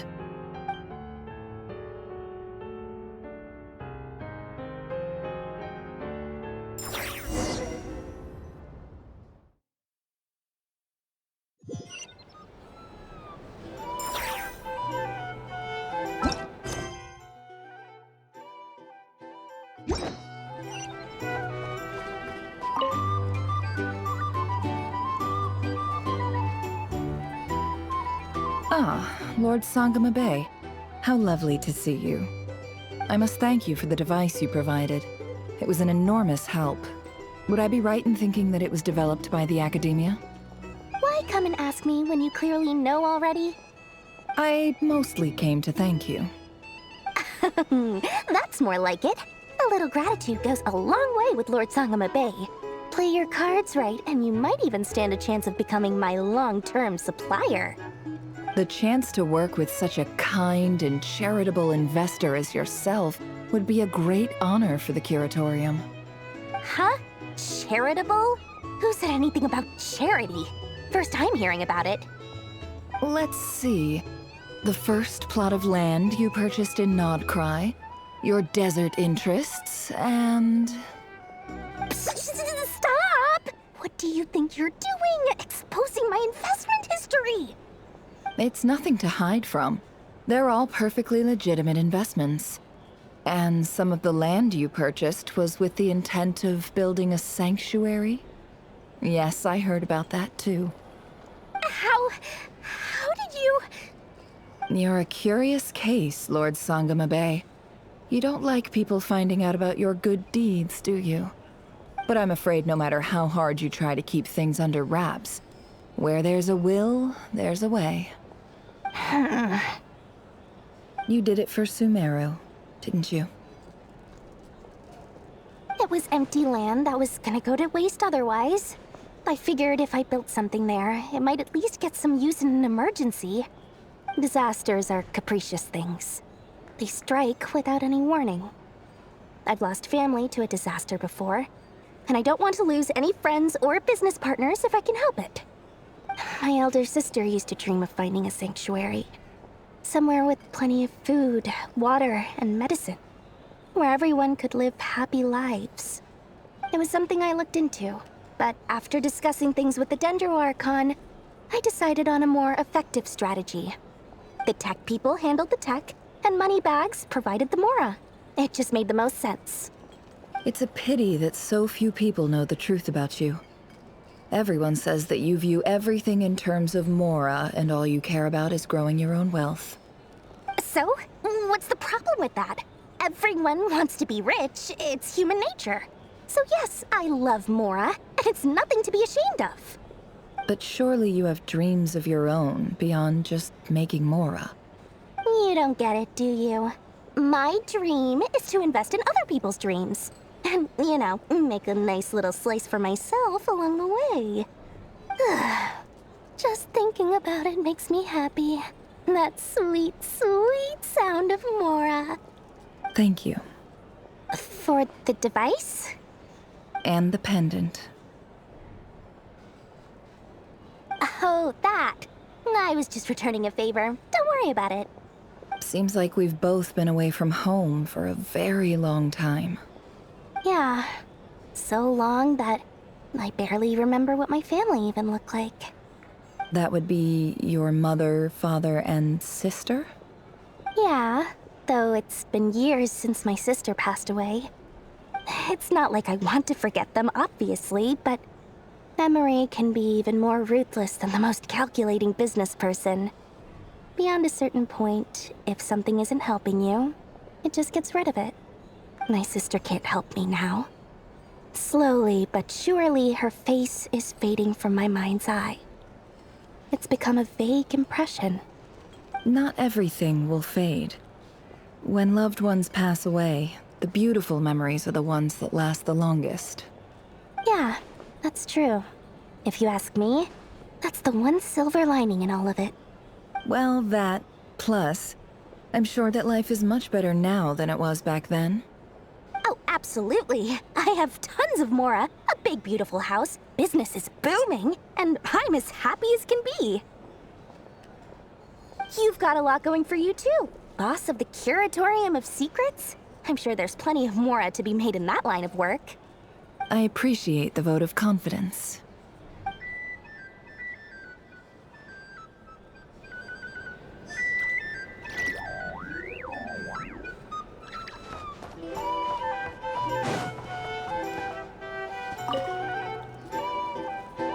How have you been holding up?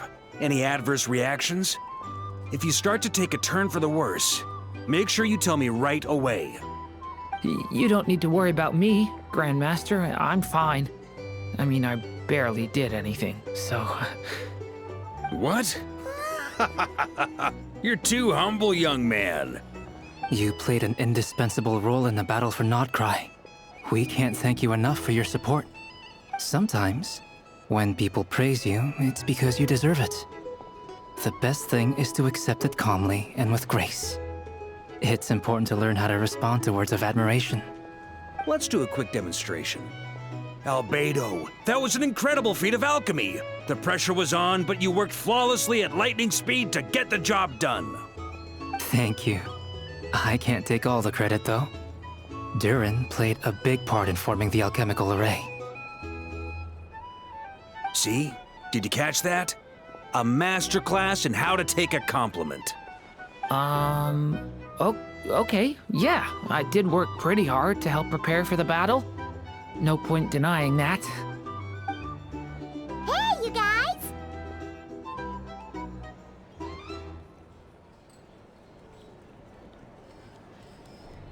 Hey, look who's bounced back. Looking good, traveler. Seems like you've recovered. You won't need to take any more medication. Can I get you a drink? Huh? You know how to order at a bar now? You've sure learned a lot recently. Handling a drinks order is ridiculously simple compared to alchemy. Don't worry, I'll blend into society yet. Paimon believes it! You're clearly a fast learner, just like your brother. To be totally honest though, Paimon didn't quite follow all the details when you first explained the plan to us. Don't worry, that's completely understandable. Unless you're a student of alchemy, it's hard to grasp the principle and how the process works. To put it in the simplest terms, we saw how our enemy stole the power of Kuvaki. And that gave us the idea of stealing his power to turn it against him. When facing an enemy you have no hope of defeating, it's best not to engage them in battle. So, instead of looking for a way to overpower him, we decided to help Columbina get strong enough to at least stand up to him in a fight. For this to work, we had to analyze his modes of attack, confirm who his main target was, and make sure that he wouldn't go beyond the range of the alchemical array. For added security, we prepared a total of 4 arrays. But to mitigate the impact of the battle, we identified one location in particular as the ideal spot, which is where the confrontation took place. The alchemical array absorbed his abyssal power. Then Durin processed it to render it usable by Columbina. That power enabled her to do what would otherwise have been nigh on impossible. What surprised me was that Dainsleif actually agreed to join us. Given his history with Rerir, he had every right to sit this one out. But we're extremely grateful for the decision he made. It must have been a painful choice to make. But I'm sure that making a decision was far better for him than staying in limbo. Absolutely. He was torn between 2 paths, but in the end, he made his choice and stuck to it resolutely.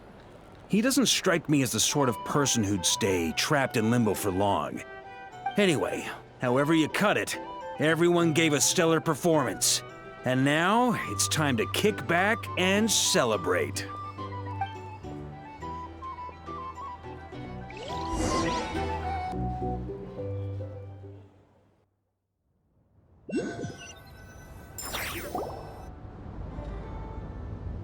That's the only reason you're here. Yes. I've thought a lot about it. And I've realized that you, me, and Arlecchino should be friends. I think this is very important. So I felt I had to come and tell you. Well, this is a new one. I'm so moved. I can't even hold my teacup. If that's all, you can leave now. Do you not want to be friends with me? Or is it that you prefer being co-workers? What is this, Columbina? Are you deliberately testing my patience threshold? Right now, my politeness module is active. But if you say another word, I swear I'll shut it down. If your politeness module was active, wouldn't you say the word please at some point? Paulownia, please see Lady Columbina to the door. Will you still invite me to your next tea party? What? Yes. I think you will. Bye-bye, dear Sandrone.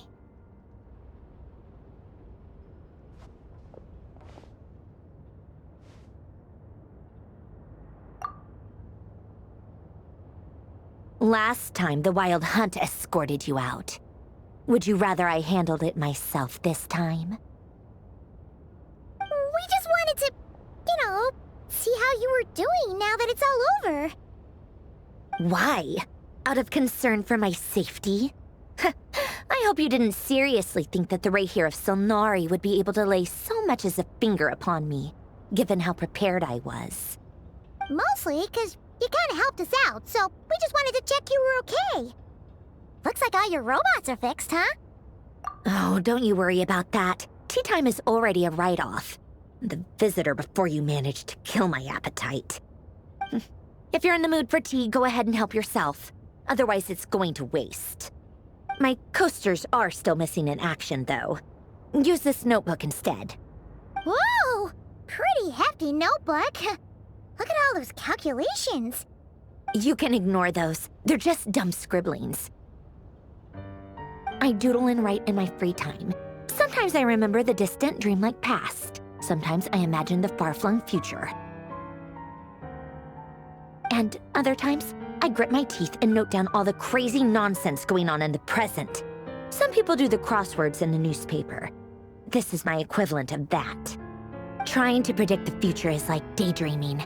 And writing about the present just makes me furious. The past is my favorite. If nothing else, it's already set in stone, so I don't have to rack my brains trying to figure it all out. Huh. Although, having said that, the only vaguely interesting memory in my past is probably that guy they call Lord Artificer.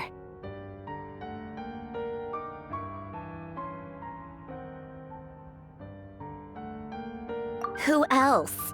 Pretty much all the mecha and Fontaine are his personal handiwork. Wait, are you saying you know him? Like, personally? As a friend? I mean, I guess we were friendly enough. Yep. In fact, I'm probably the only normal person left who knew him at all. We used to chat occasionally back when he was still around. Before he passed away, he asked me to destroy all his manuscripts. I honored his request, but I did read through everything first before destroying them. I mean, I couldn't let the genius of Lord Artificer Alain Guillotin disappear like that. Would have been such a waste. So, that's where the formulas in your notebook are from? I just told you. Those are my equivalent of crossword puzzles. They're just dumb formulas that I solve for fun when I'm bored. Alain's work was like epic poetry. The formulas in my notebook are just silly little riddles in comparison. Not that there's anything bad about them. I mean, at least, solving those riddles isn't going to hurt anyone. Except me, 'cause I lose a few brain cells in the process. Anyway, while we're on the topic, I might as well tell you about what happened to him and his friends. Alain Guillotin had two close buddies, Renee and Jacob. They spent their childhood years together in the Narzissenkreuz Institute. They were all quite competitive, so there was some rivalry between them, but it was a friendly rivalry. But beneath the friendship and the rivalry ran something deeper, a sense of nostalgia for the past. Unfortunately, childhood would end. The prophecy would come true, the apocalypse would arrive, and the future would never be. A mad dream that would normally only capture the minds of lunatics begin to take root in their hearts. A dream of saving the world. And if Renee and Alain had been people of lesser wits, that dream would probably have ended up as something for them to joke about in their older years. But alas, they were some of the sharpest minds around. They nurtured that dream with the full power of their intellect, and it grew into something that ate away at their souls. The first of them to fall under its spell was Renee. Against Alain's wishes, he persisted in experimenting on a mutual friend of theirs to try and save their life. Alain did not approve and parted ways with Renee. It's complicated, Alain wanted to believe that Renee only did what he did for the sake of their friendship. But when he told me about what happened, I could tell he still had some suspicions about Renee's motives. Perhaps the seed that would grow into a nightmare had already sprouted in Renee's mind. Even then, the next time they met, Renee's soul had been completely engulfed by the dream of salvation. His futile attempt to change the tide of fate only resulted in a wave that swallowed up the world, even before the apocalypse came. And although that wave died down eventually, I hear that it just recently came back with a vengeance. As I understand, Renee wanted to live out his dream of salvation once more. But I'm told that the attempted resurgence finally died out for good. At long last, Renee awoke from his deluded dream. Though of course by then it was far too late. What do you think of Renee? Do you admire his transcendent genius? His view that any price was worth paying to achieve the lofty goal of saving the world? Or do you despise him? Dismiss him as an evil madman who wrought havoc on the lives of everyone around him as he pursued his delusional dream? Same difference, really. Just a matter of perspective.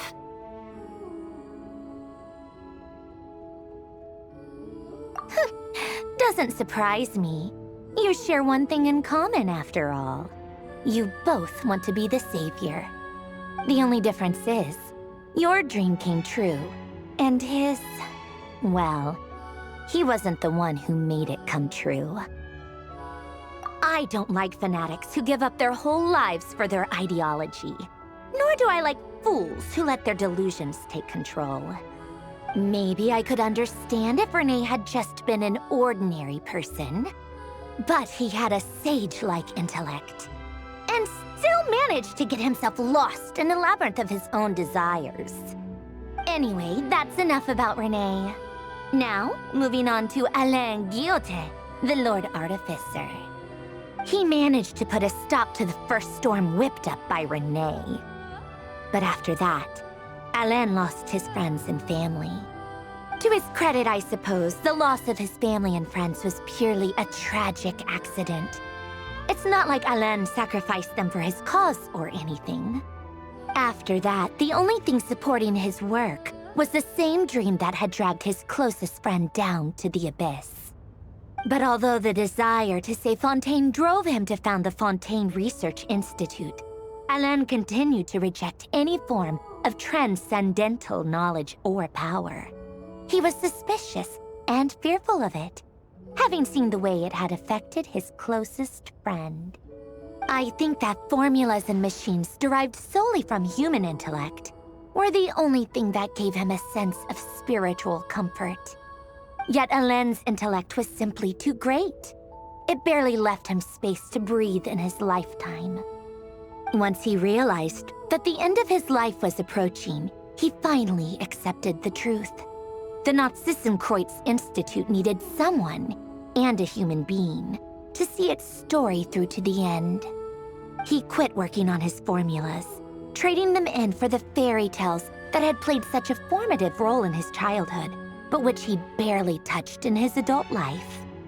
He told me that the director of the Nazissenkreuz Institute used to read those fairy tales to the children as bedtime stories. Apparently, they worked wonders at sending kids off to sleep. I think that all he wanted at that time in his life was to be able to sleep deeply without being plagued by depression. By that point, nothing else really mattered. At the very end, he laid down to rest in the ruins of the former Nazissenkreuz Institute orphanage, while the Fontaine Research Institute he had founded continued tirelessly with its work. Many years after that, tensions over competing dreams would once again cause a rift, this time between members of the Fontaine Research Institute. But the actions of those fools had nothing at all to do with Alain. And that is the story of two people from the Nazissenkreuz Institute who both wanted to save the world. One went all in on his fantasy of salvation without ever looking back, and ended up calmly sinking to the bottom of the deepest sea. The other sought desperately to burn bright in his life, even though he wasn't sure where he was going. I do sometimes wonder, why is it that people like them have such grand hopes of saving the world? Even the grandest tree starts as a tiny seed. So perhaps, for each of them, their mission to save the world began with a very simple desire: to save themselves. They were young children with friends and family who mattered to them, desires to explore the meaning of life, ambitions to have a successful career. They didn't want to see all of that taken away in one fell swoop. Or maybe they just wanted to find something to anchor themselves within the chaos, to stop them getting quietly swept away by the storms of life. But instead, the search for their own salvation took them down the rocky road laid out by fate. Do you think the desire to save oneself is enough of a justification to try and save the world?